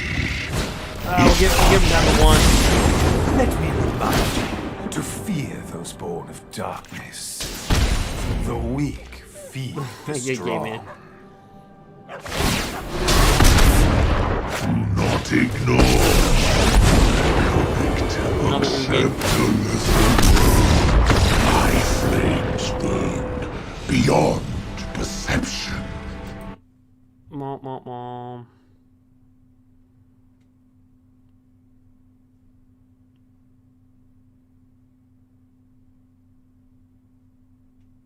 Mom, mom, mom.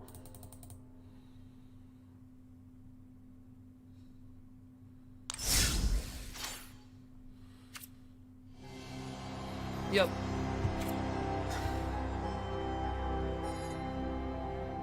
Let me me see something for 1 second.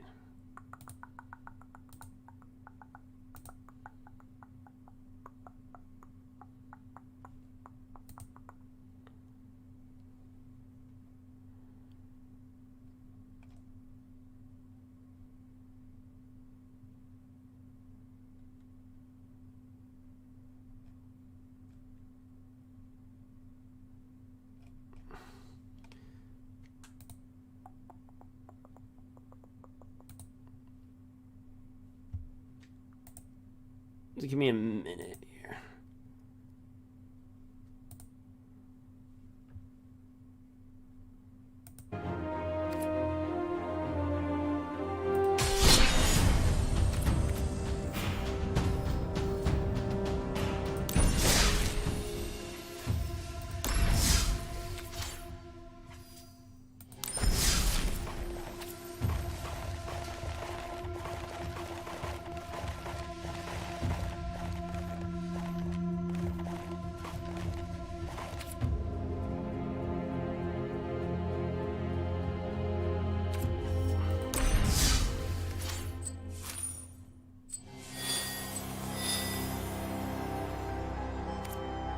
You know what? So I think we've seen enough. Yeah, our Spark is a good sideboard.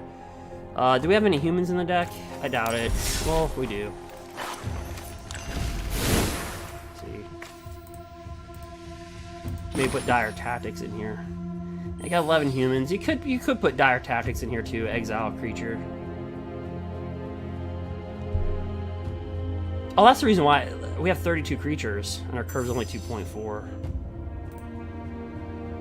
And really, it's artificially inflated because of the 6 mana cost on Revenge. It's probably like more of a curve of like 2.1 or something, or 2.2 probably.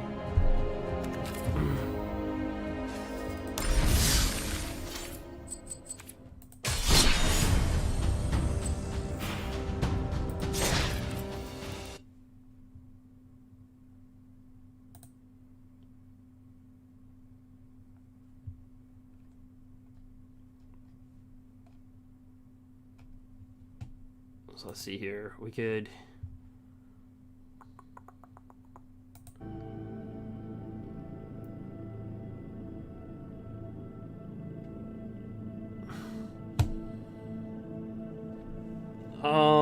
do you want to do a draft? Because I think we've seen this deck is pretty good. We could do we can do a 20. We do a draft.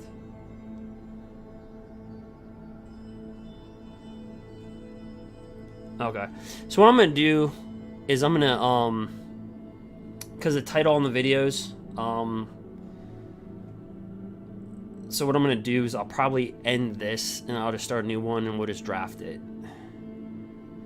Because I don't want somebody coming to this video and they're, you know, we're drafting and they just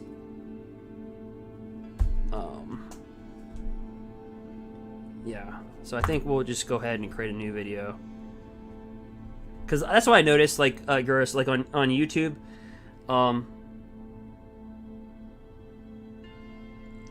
yeah, I mean, Veto with the cat is gonna be awesome. You know, it's gonna be good.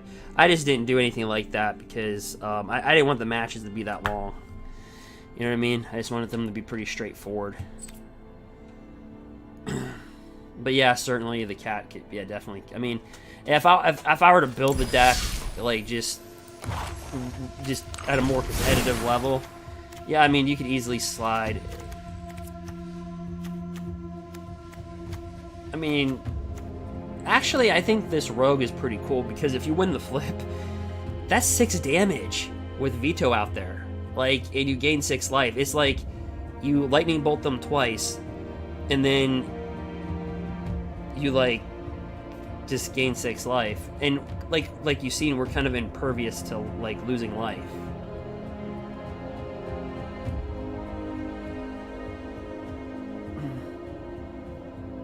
But yeah, I didn't put like the cat in here or anything like that. I just try to keep it very basic, so that anybody can just build the deck. It's pretty much half M20, half M21, pretty much, with the exception of 8 10, 12 cards. The rest is pretty much, that's what it is, so. But that was crazy that we were able just to go.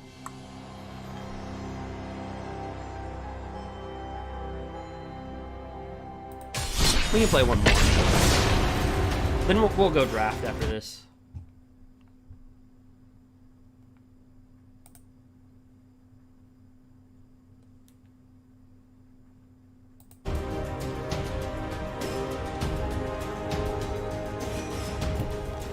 Yeah, Veto's gonna have a place. I think, like, I don't know if it's gonna change the meta, like, M20 is gonna change the meta that much. I mean, yeah, you have Ugin. Like, when I was reviewing all the cards, like, last night, I was like, you know, like, Veto's definitely gonna be a thing. You know, Ugin is definitely gonna be a thing. But, I mean, honestly, we could put Grim Tutor in here. I mean, if we're trying to make it a little bit more...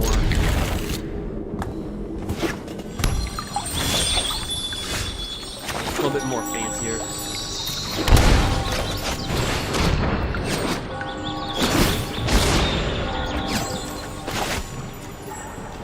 But I just thought I'd play a deck that everybody can, you know, relate to it.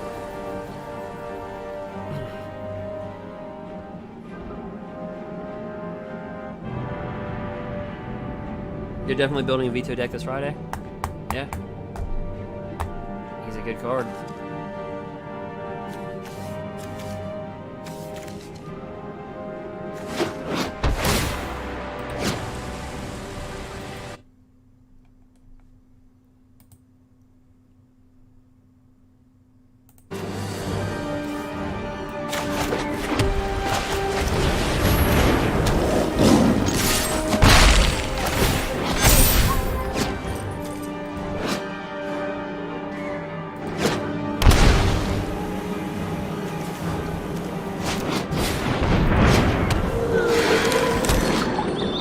You know, this is a good card. It didn't see much play. You know, you may play an additional land on each of your turns, lands you control, or every basic. So you can tap your mana for anything that you want. Like, that's pretty cool.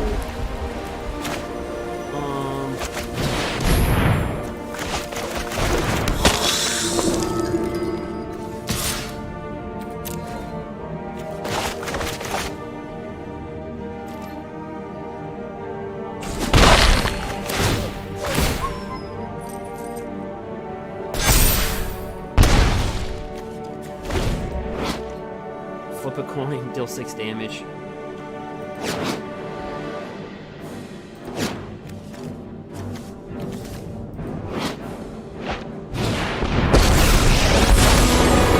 Multiverse provides me with fascinating new experiences. This card. So basically, he can just exile a creature. You look at the top 4 cards of your library, it's +1. You may reveal an enchantment, but I think he's going to use -3. Exile target creature or enchantment you don't control until target enchantment you control leaves the battlefield. So I think he might take this. I don't know if he's going to take... I don't think he realizes, like, Veto in our deck. Because honestly, like, you don't expect somebody to play with, like, by the way, we can deal 6 damage and gain 6 life. I don't think you see that coming. I would, if I was him, I'd just take Veto right out. Punishment befitting of the crime.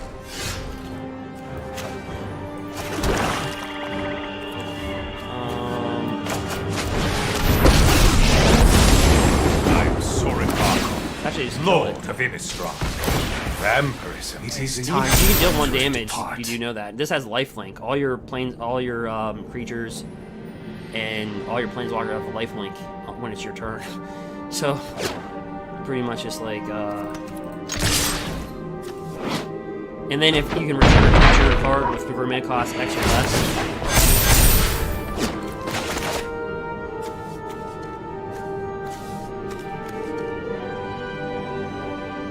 Yeah, well, This isn't a fight And you it's- can win. I'll protect you. and it's because the deck is got 32 creatures. It's like kind of like the Mardu Knights deck, right? It's the Mardu Knights just overwhelms with creatures. Except we're not as aggressive as Mardu Knights, but everything that we have has a a good ability. Like every creature has a, the whole deck's just synergistic with each other. It's like, it's odd. I didn't think it would be this good. Like I made it and I was like, oh, it's just, I actually watered the deck. I actually watered it down.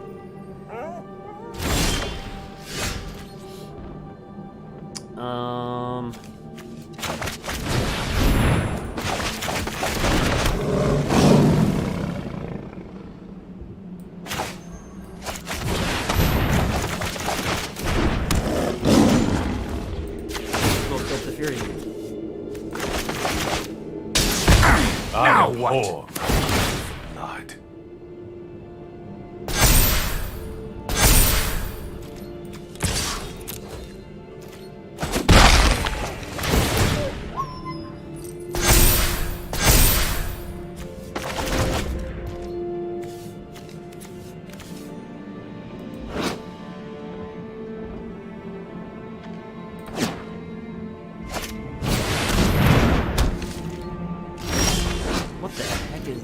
At the beginning of your upkeep, you may search your library or graveyard for a shrine card and put that onto the battlefield. If you search your library this way, shuffle it.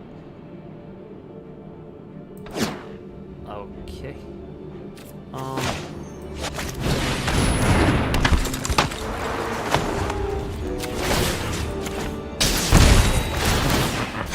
What a mess I've made.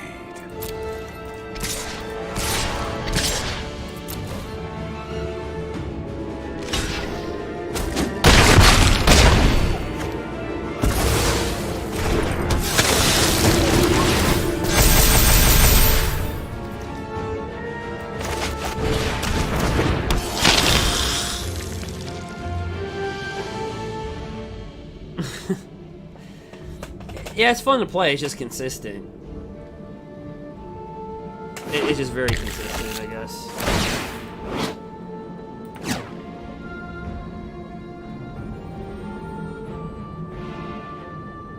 Like, even if they board wipe, right, you could just recur a creature.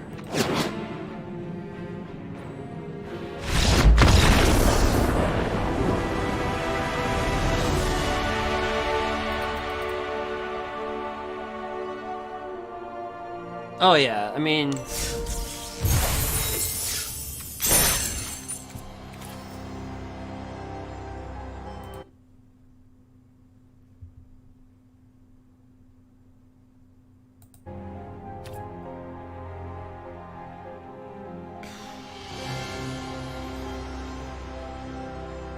like...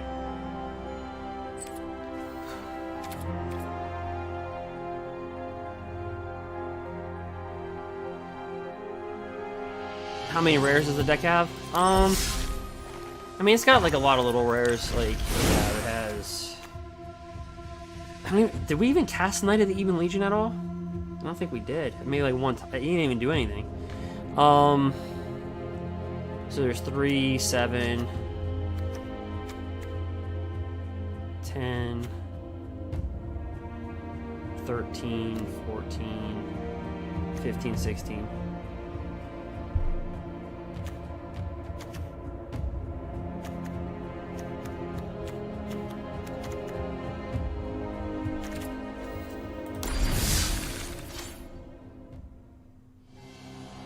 Yeah, the knight hasn't performed, but you know what? You deal so much damage. When that knight does 4 damage, it gets +1/+1. But yeah, we haven't really used them.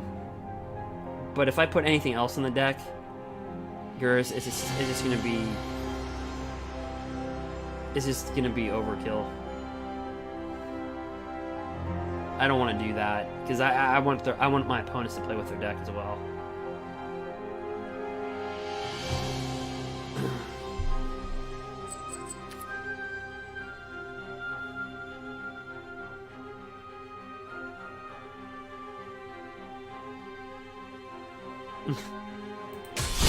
I don't want to overkill it. Yeah, Serrated Scorpion would definitely be... at that point, the deck would just be like... It'd go up like a half a point on a 10 scale. I don't want to do that. Is my audio okay? Like the gameplay and my voice.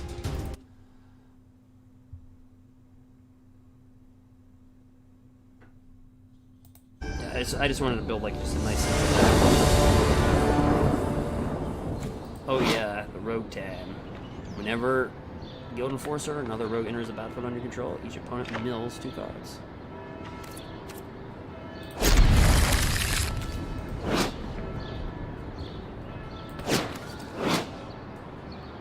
As long as you turn, creatures and planeswalker control have lifelink. That's crazy. So if we have like a 10-10, remember we had a 10-10 lifelinker, and they dealt 10 damage. It's like a human cannonball. I just can't believe people are matches with this and this.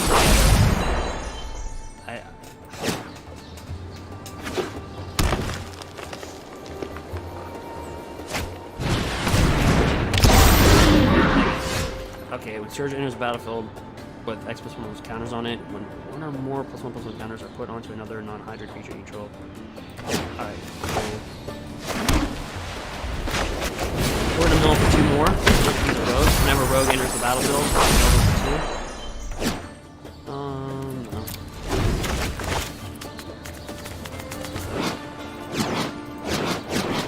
What do we get rid of? Oh, last name Beast. Oh, wow. We have played against really tough decks. It's just we just disrupt them so much. I don't even. Here.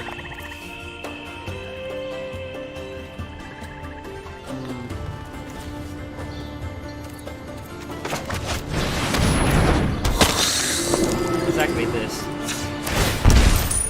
Do we win the coin flip? No, dang it.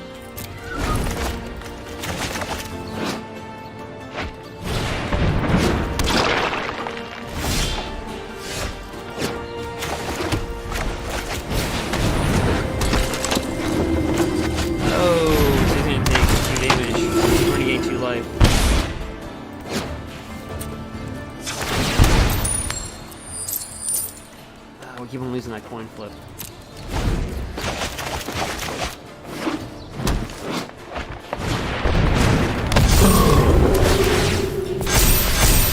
This guy came to play.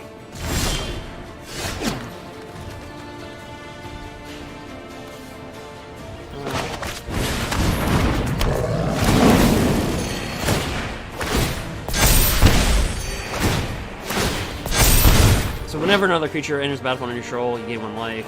You gain 1 life. Each opponent loses that much life. Let's coin flip it again. I'll deal 6 damage. Alright, pass.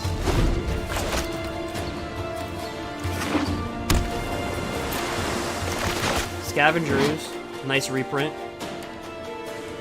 This is a modern staple. Take out card from my graveyard. So he's just a crazy token deck.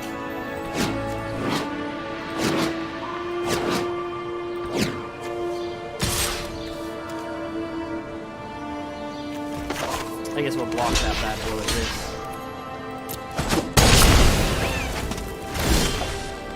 We'll get him back with Loris.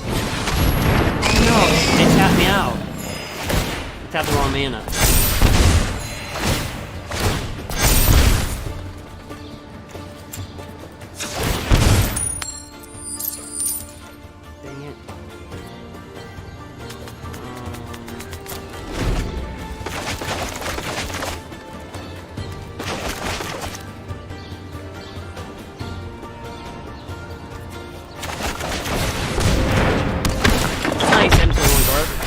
Play 2 additional lands on each of your turns. So he's just a counter deck. So basically this enters a field with X plus X counters. So it's kind of like the Serpent, kind of. Then when 1 or more +1/+1 counters are put onto another non-hydra creature, put a +1/+1. So that's a pretty good card. So this is going to come into play from Loris. We'll gain 2 life. They'll take 2.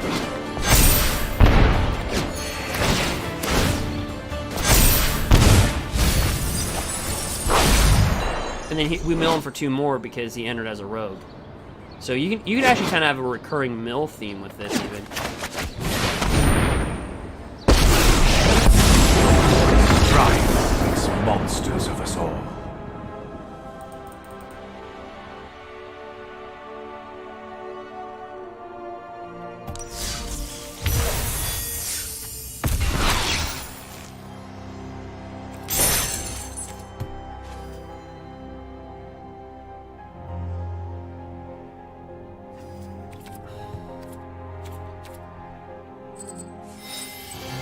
so that was a pretty cool. I mean, the deck's pretty cool. So here's the deck.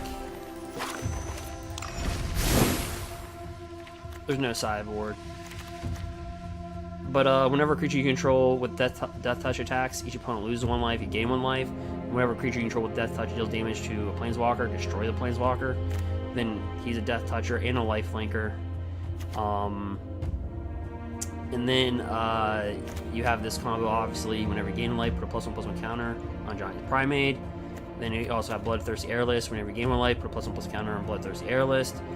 And then, of course, you have the Dusk Rose. Whenever you gain 1 life, target opponent loses that much life. Then this is a rogue, pay 3 life, flip a coin. If you win the flip, they take 6 damage. And with this out, that's basically what happens. So you'll technically gain 6 and then ping them for 6 with that little combo. So the whole deck, the reason why I think it flows well is because it's just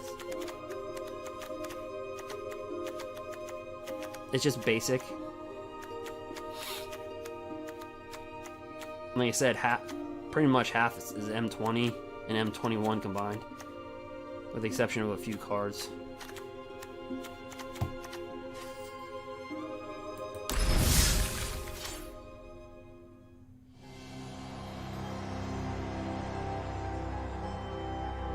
So the name, can I flip it? What do you mean? The names?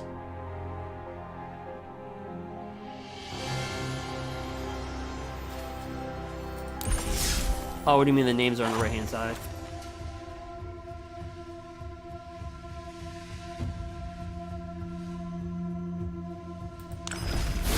What names?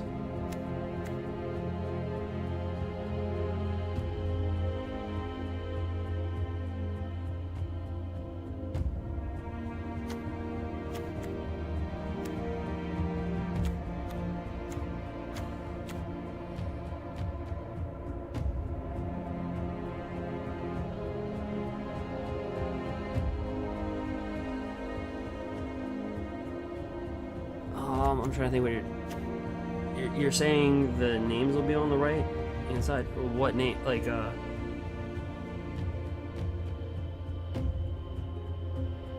you mean the list I have up on Twitch, the deck list?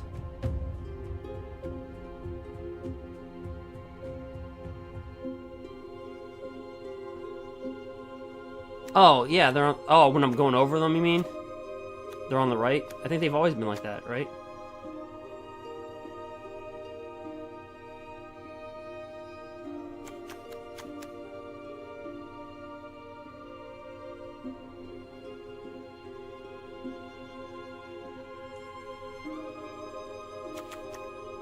Oh, like, you mean like this?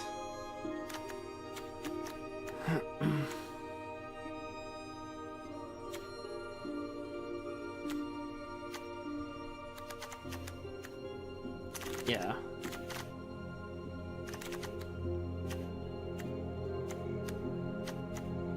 Yep. Like I said, the most expensive card is a Godless Shrine. It's actually just a land. In this deck, that's the most expensive card.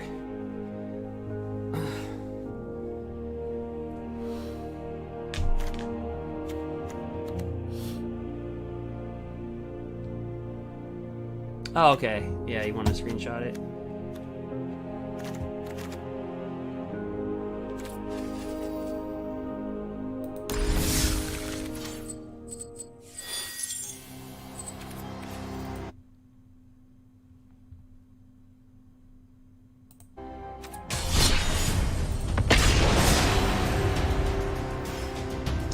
Yeah, you can certainly tweak it.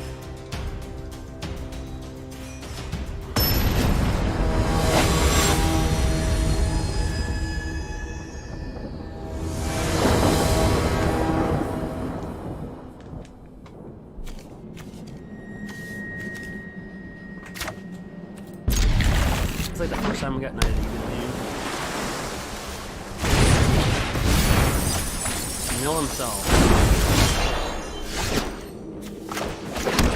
I don't know if I want to mill this guy.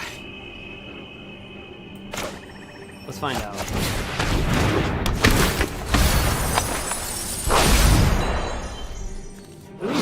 Teferi.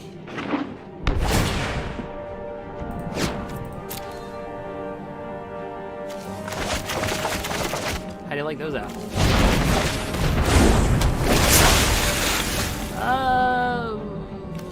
Boy. Let's approach this through. Let's bring down him. Mill 2 more. He's a rogue, so every time you drop down a rogue, they mill 2 more. And then you get that in Death Touch. If they have 8 or more cards. Oh, he's got the Arclight Phoenix deck. We've actually played some pretty competitive decks. We played Temur Clover. I mean, it's not like we've, like, you know, we played, like, we've done pretty good. But...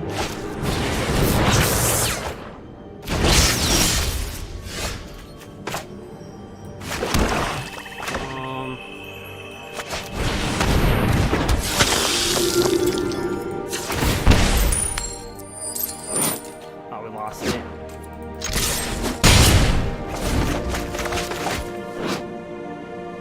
If you win the coin flip, you gain 6 life. And then, of course, with this out, you gain life. Turret can't lose that much life.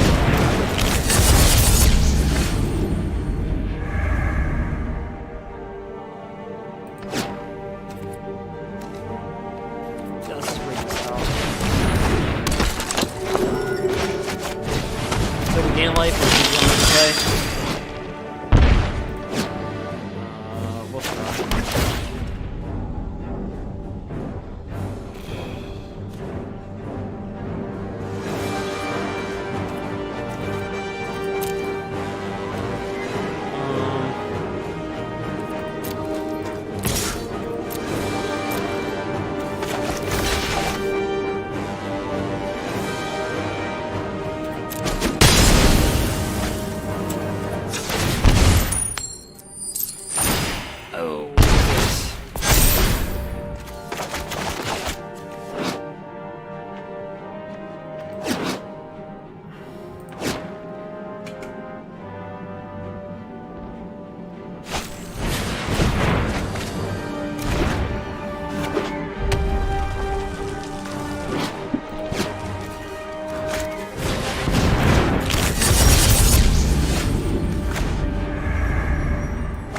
Actually, if everything has lifelink, there'd be 2, 3, 4, 5,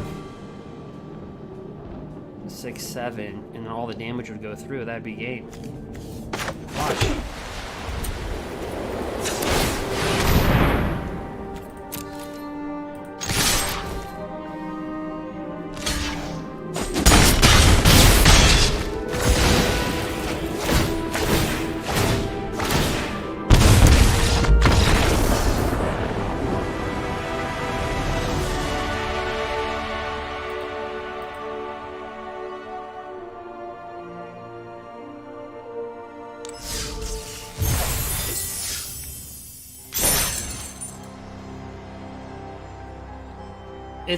It's Veto is like a Scourging Spitfire and like a Torbrand for like a life gain deck, kind of.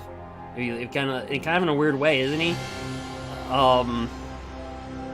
Like with the creatures that we have, he's almost like Torbrand. Like that was almost like a Torbrand type of attack.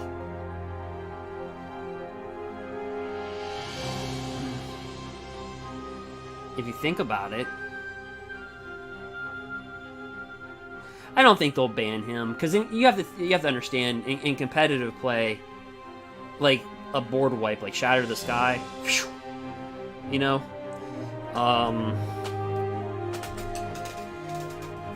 Elspeth conquers death. He dies to a Scourging Spitfire, or he dies to a Scourging Dragonfire. He dies to a lot. He's a 1/3.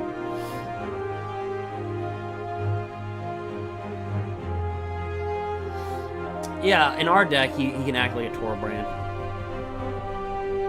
But you have to pay 5 for it, though. That's the thing. You have to pay 5. 5 mana. Let me change my title on.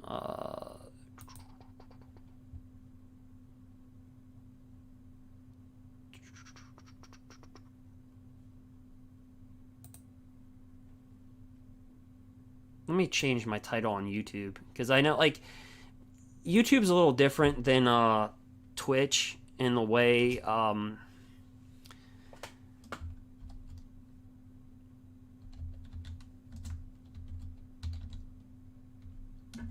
actually,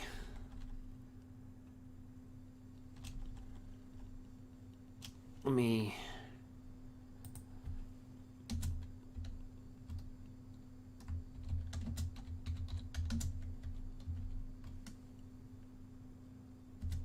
Because you have to understand, I'm on a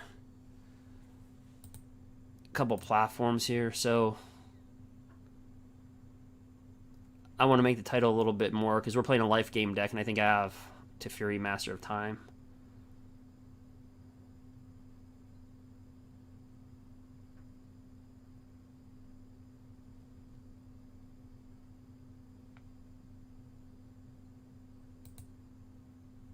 Yeah.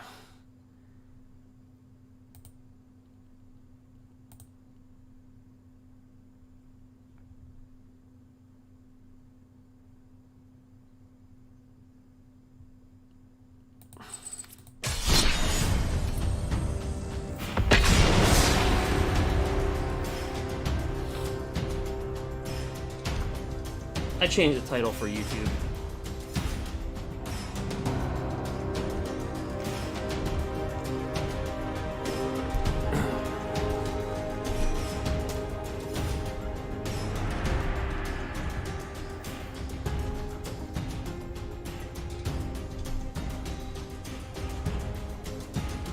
Because I forget I'm on so many platforms that, like, I kind of forget about that at times.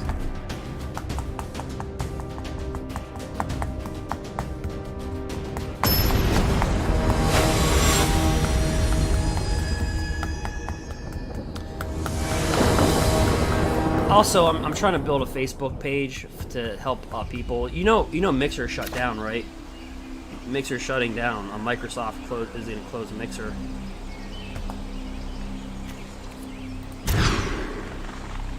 I don't know if you know that or not. I feel bad for all the content creators that, like, built, like, they left YouTube, they left Twitch to go over to Mixer, and wow. That's why I like my little community and just slowly build on different areas. I'm not trying to be big on one platform. Alright, so this right here, Alright, so we'll mill him for 2. Whenever Forcer or another rogue enters the battle, we have all the rogues in the deck. Mill him for 2. As long as there are 8 or more cards in the graveyard, he gets +1 to Death Touch. What's great about that is that whenever you attack with a creature that has Death Touch, each opponent loses 1 life and you gain 1 life. Whenever a creature you control with Death Touch deals damage to a planeswalker, destroy that thing. Oh, we'll do it again. Oh, we got rid of Dahmer's Ambush, but oh, we're playing like a big roll deck. Oh. This is like a gruul. Wow, pretty good gruul deck.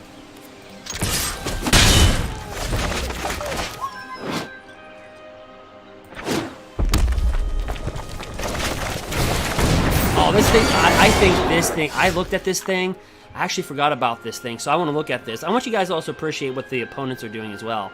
So it's got protection from black when it deals damage to a player or planeswalker. Look at that. Look at that many cards at the top of your library. You may reveal a creature card. So I don't want to stall them down. Oops. But you can read that. So we're going to bring this down.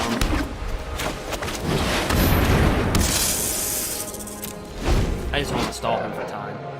Alright, so reveal a creature card or a Garruk planeswalker card from among them. Put that in your hand. So basically, when this deals combat damage to a player, look at that many cards from the top of your library. So I guess if it deals 4 damage, look at the top 4 cards. This is perfect for a gruul deck. Protection from black, so you can't kill it. I think it's a good sideboard card, maybe. I don't think at the 3 spot on our gruul deck, we would put it in there. Like a farmer fertilizes crops, like to think big. Well, our little... Alright, we'll have to block it, death touch it.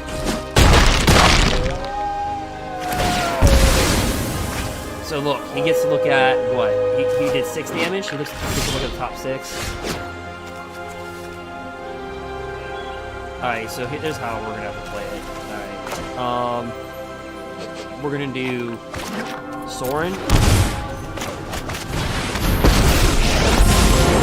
You should fear those born of darkness. You're gonna be sorry. Time for a drink. Get out of here!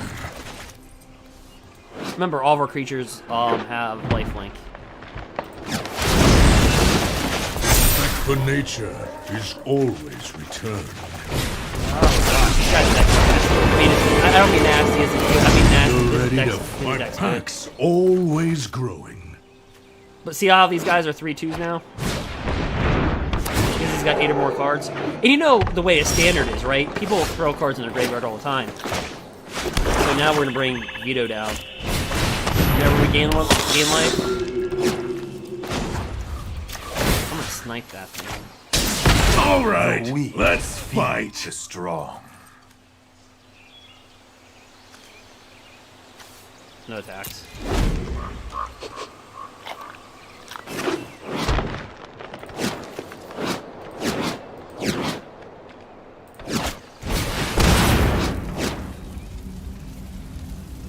I'd probably make that a 4/4. Let's go. +3/+3. Dare That's on a you to turn. stop this? That is mighty darn good.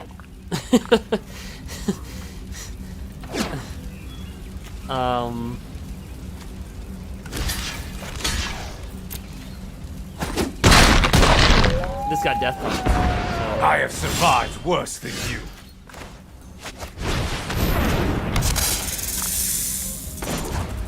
Let's bring him back for 1. And then he mills 2 more. He mills 4 more because we have 2 rogues out. That's pretty cool. And he's got death touch, so when we attack, we'll gain a life from him. Whenever creature you control with death touch attacks, you gain 1 life, lose 1 life. And whenever you gain 1 life, target opponent loses that much life. Cool.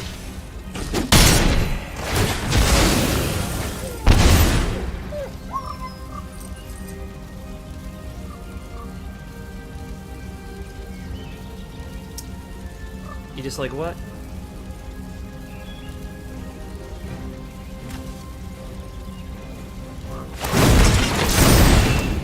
Out of our way. What's day 9 TV? I don't even know what day 9 TV is. Yeah, he's gonna die. I think we just let him die. Oh, this will not be my final parting. Now look, all of our creatures gain...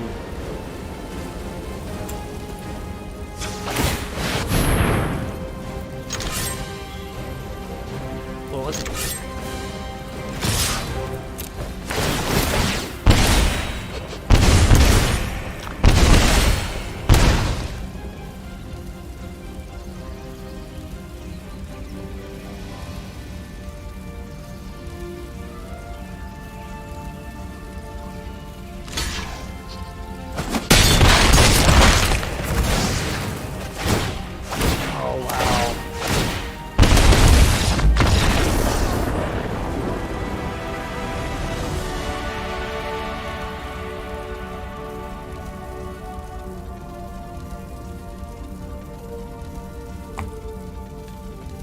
I don't know what day 9 TV is.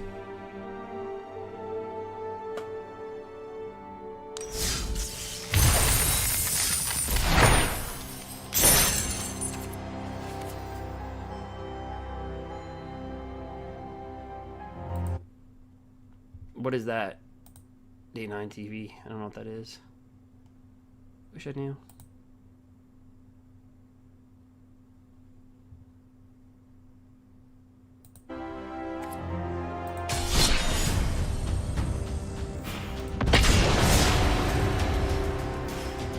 If you guys want to see a deck, just let me know.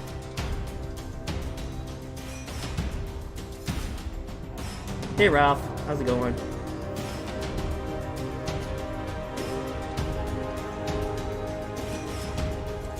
Raphael, I don't know when the code's gonna be available.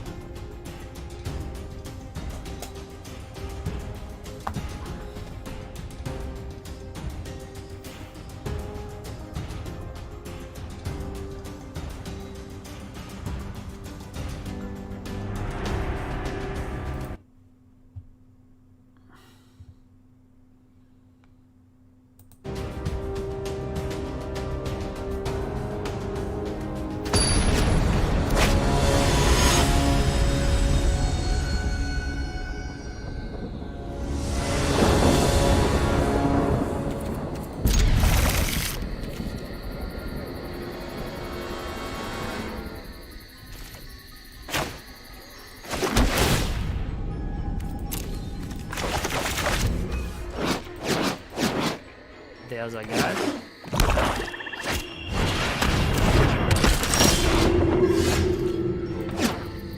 You can actually use this with Luris when it enters battle. I was gonna build a deck with this in Luris.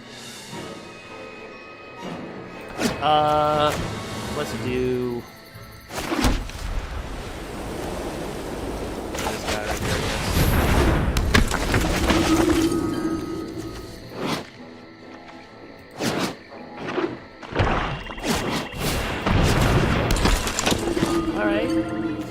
So he's gonna sack this. I imagine he's got Luris in the deck, right? So let's mill him for 2. Whenever he enters the battlefield, or another road. What did we get? Priest of Forgotten Gods. Ooh. Oh, he's playing with Veto too. Mill him again.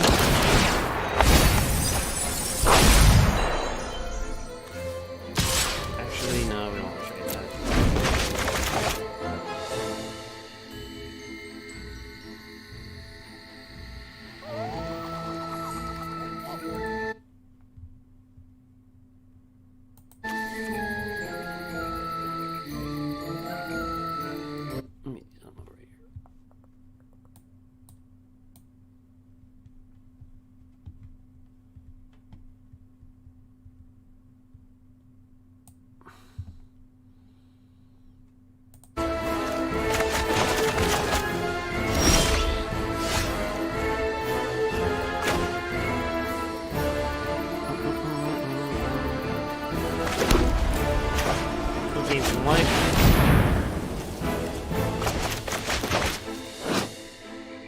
Whenever creature you control with death touch attacks, each opponent loses 1 life, you gain 1 life. You got death touch.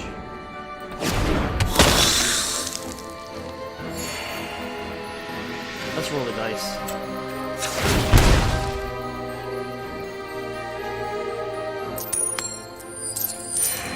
Gain 6 life.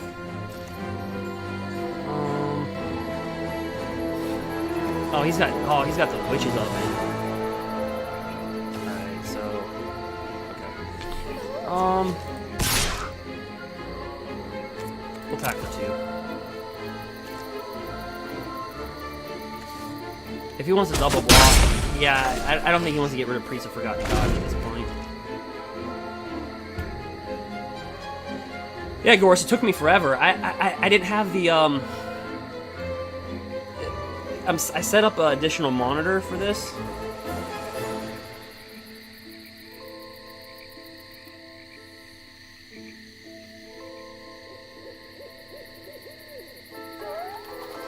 But like I literally like built a shelf last night just to put the monitor on the shelf. Like if you were to see a picture of what I have set up right now, because I'm on 3 different platforms right now. I'm on Facebook, YouTube, and Twitch.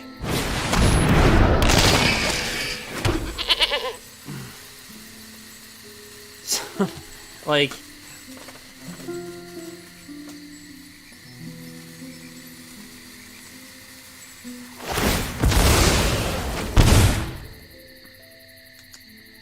what did we get rid of?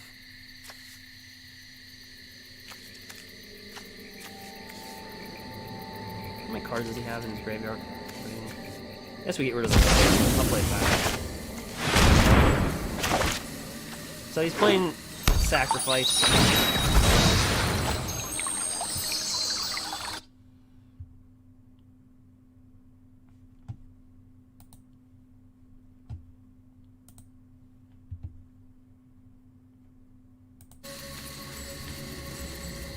Kinda cool.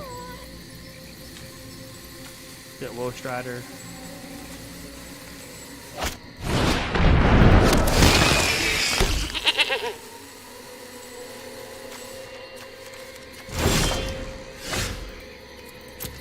Oh no, we got another rogue.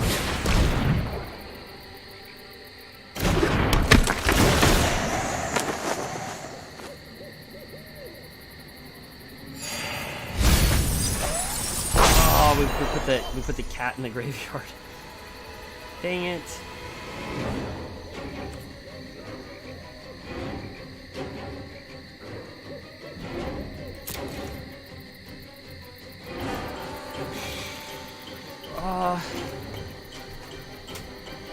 You know, to be honest, let's just pass.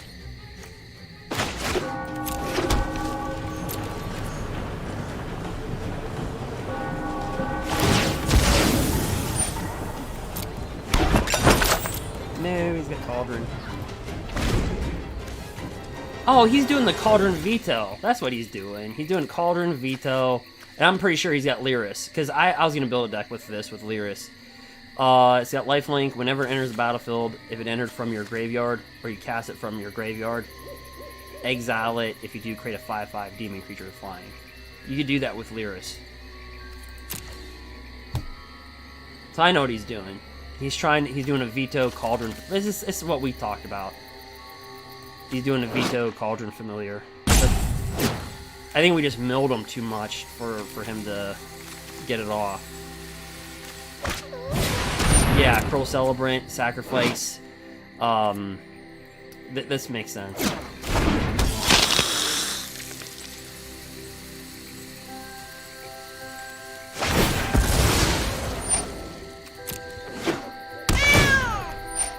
Yep.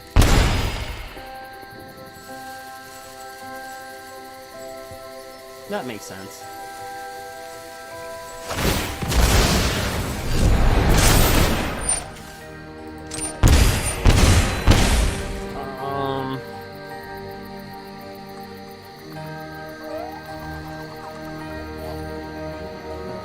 I think we sacrifice that.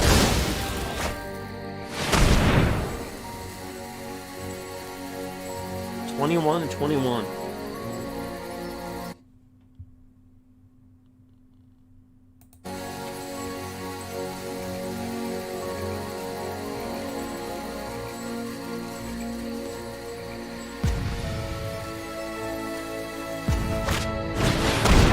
Yep.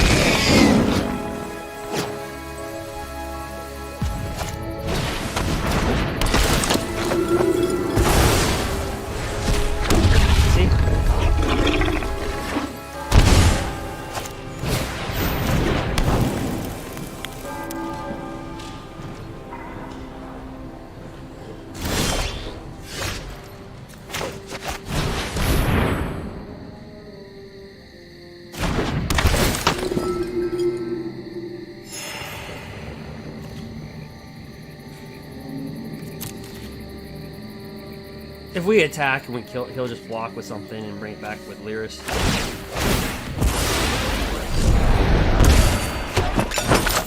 So that's what he's trying to do. He's doing a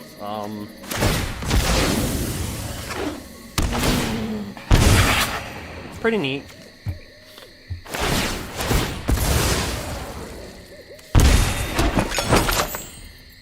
Pretty cool.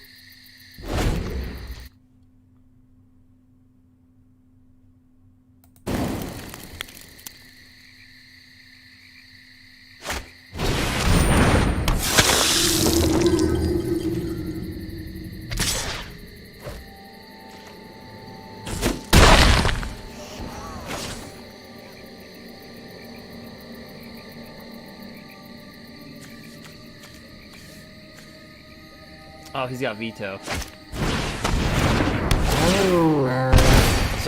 So Cauldron will deal 2 damage to us, and he'll gain 2 life. Every time he sacrifices it. Well, actually, 3.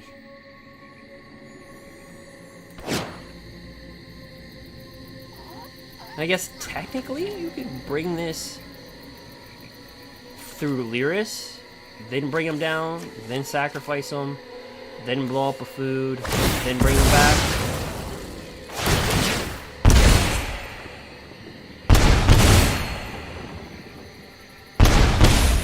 If you really wanted to.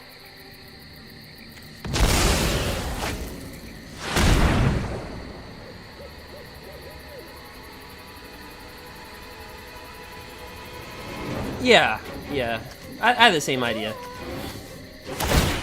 I mean, I didn't think about Pearl Celebrate.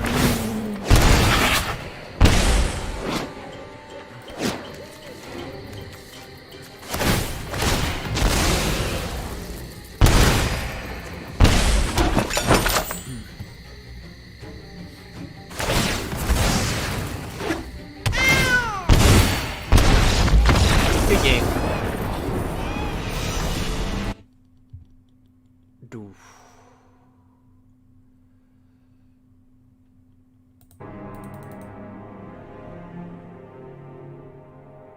Yeah, that could be in the new meta for sure. Yep, I agree. I agree.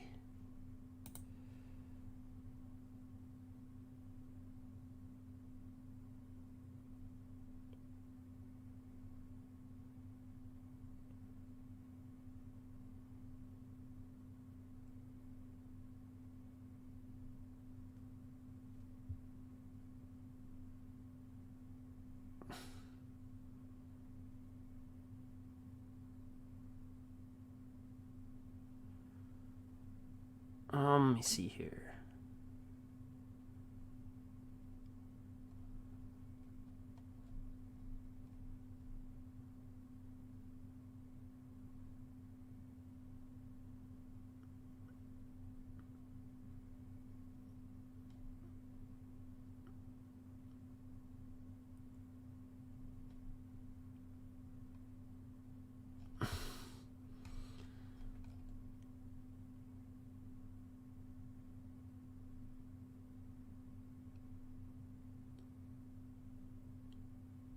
Okay.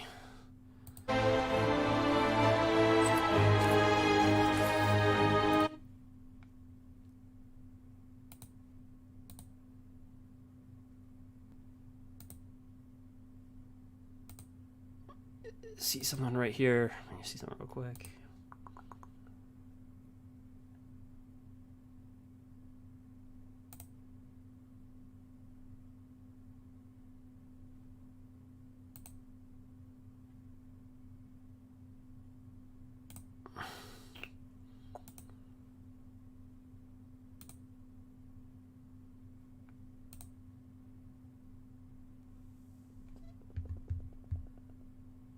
Alright. We could build a new deck. I think I'll do a draft. So let me start a new stream. Those that are watching, if you want to subscribe and also follow, we'll draft it up. So this will be a life gain deck. Pretty effective. It beat Temur Clover. And the deck's watered down. But has a lot of good synergies. Whenever Guild Enforcer or another rogue enters the battlefield under your control, each opponent mills 2 cards. As long as your opponent has 8 or more cards in the graveyard. It's +2/+1 has Death Touch. Pay 3 flip a coin if you win. You gain 6 life. Attack with the Death Toucher. Your opponent loses 1 life, you gain 1 life. Whenever you gain life, target opponent gains that much life, and then creatures you control gain lifelink. So, literally, every damage that so you can give all your creatures lifelink, and we had a 10/10, and we gave all our creatures lifelink. As soon as that 10/10 hit, it dealt 10 damage straight to the opponent. So this thing's like pretty good. So, again, it's watered down. But it's got, you know, when a rogue enters the battlefield, you mill 2 cards. Then, as long as your opponent has 8 or more cards in the graveyard, it gets +2/+1, has Death Touch. So it's got a lot of synergy to it. It's got 32. It flowed really well. I mean, your highest casting cost is really like 4. I mean, it's got good synergy. So, I think it's just a fun deck. You know, obviously, if you wanted to make it more competitive, you put like maybe I take this out, maybe put like Cauldron Familiar, and maybe you could take out like or you don't have to make it like a rogue. You could put like Cauldron Familiar and Witch's Oven in here.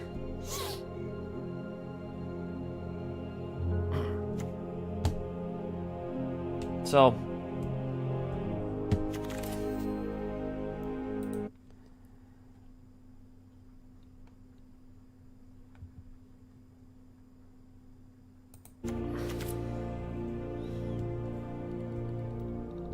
let me start a draft, and then I'll just end this one.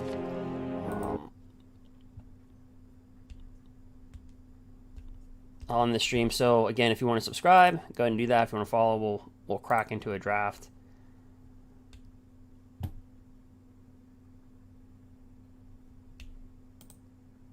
And go ahead and do that.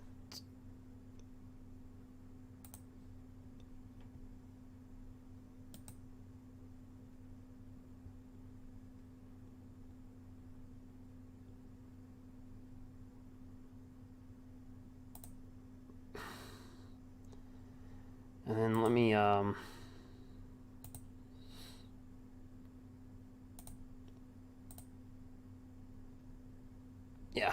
So we'll do that.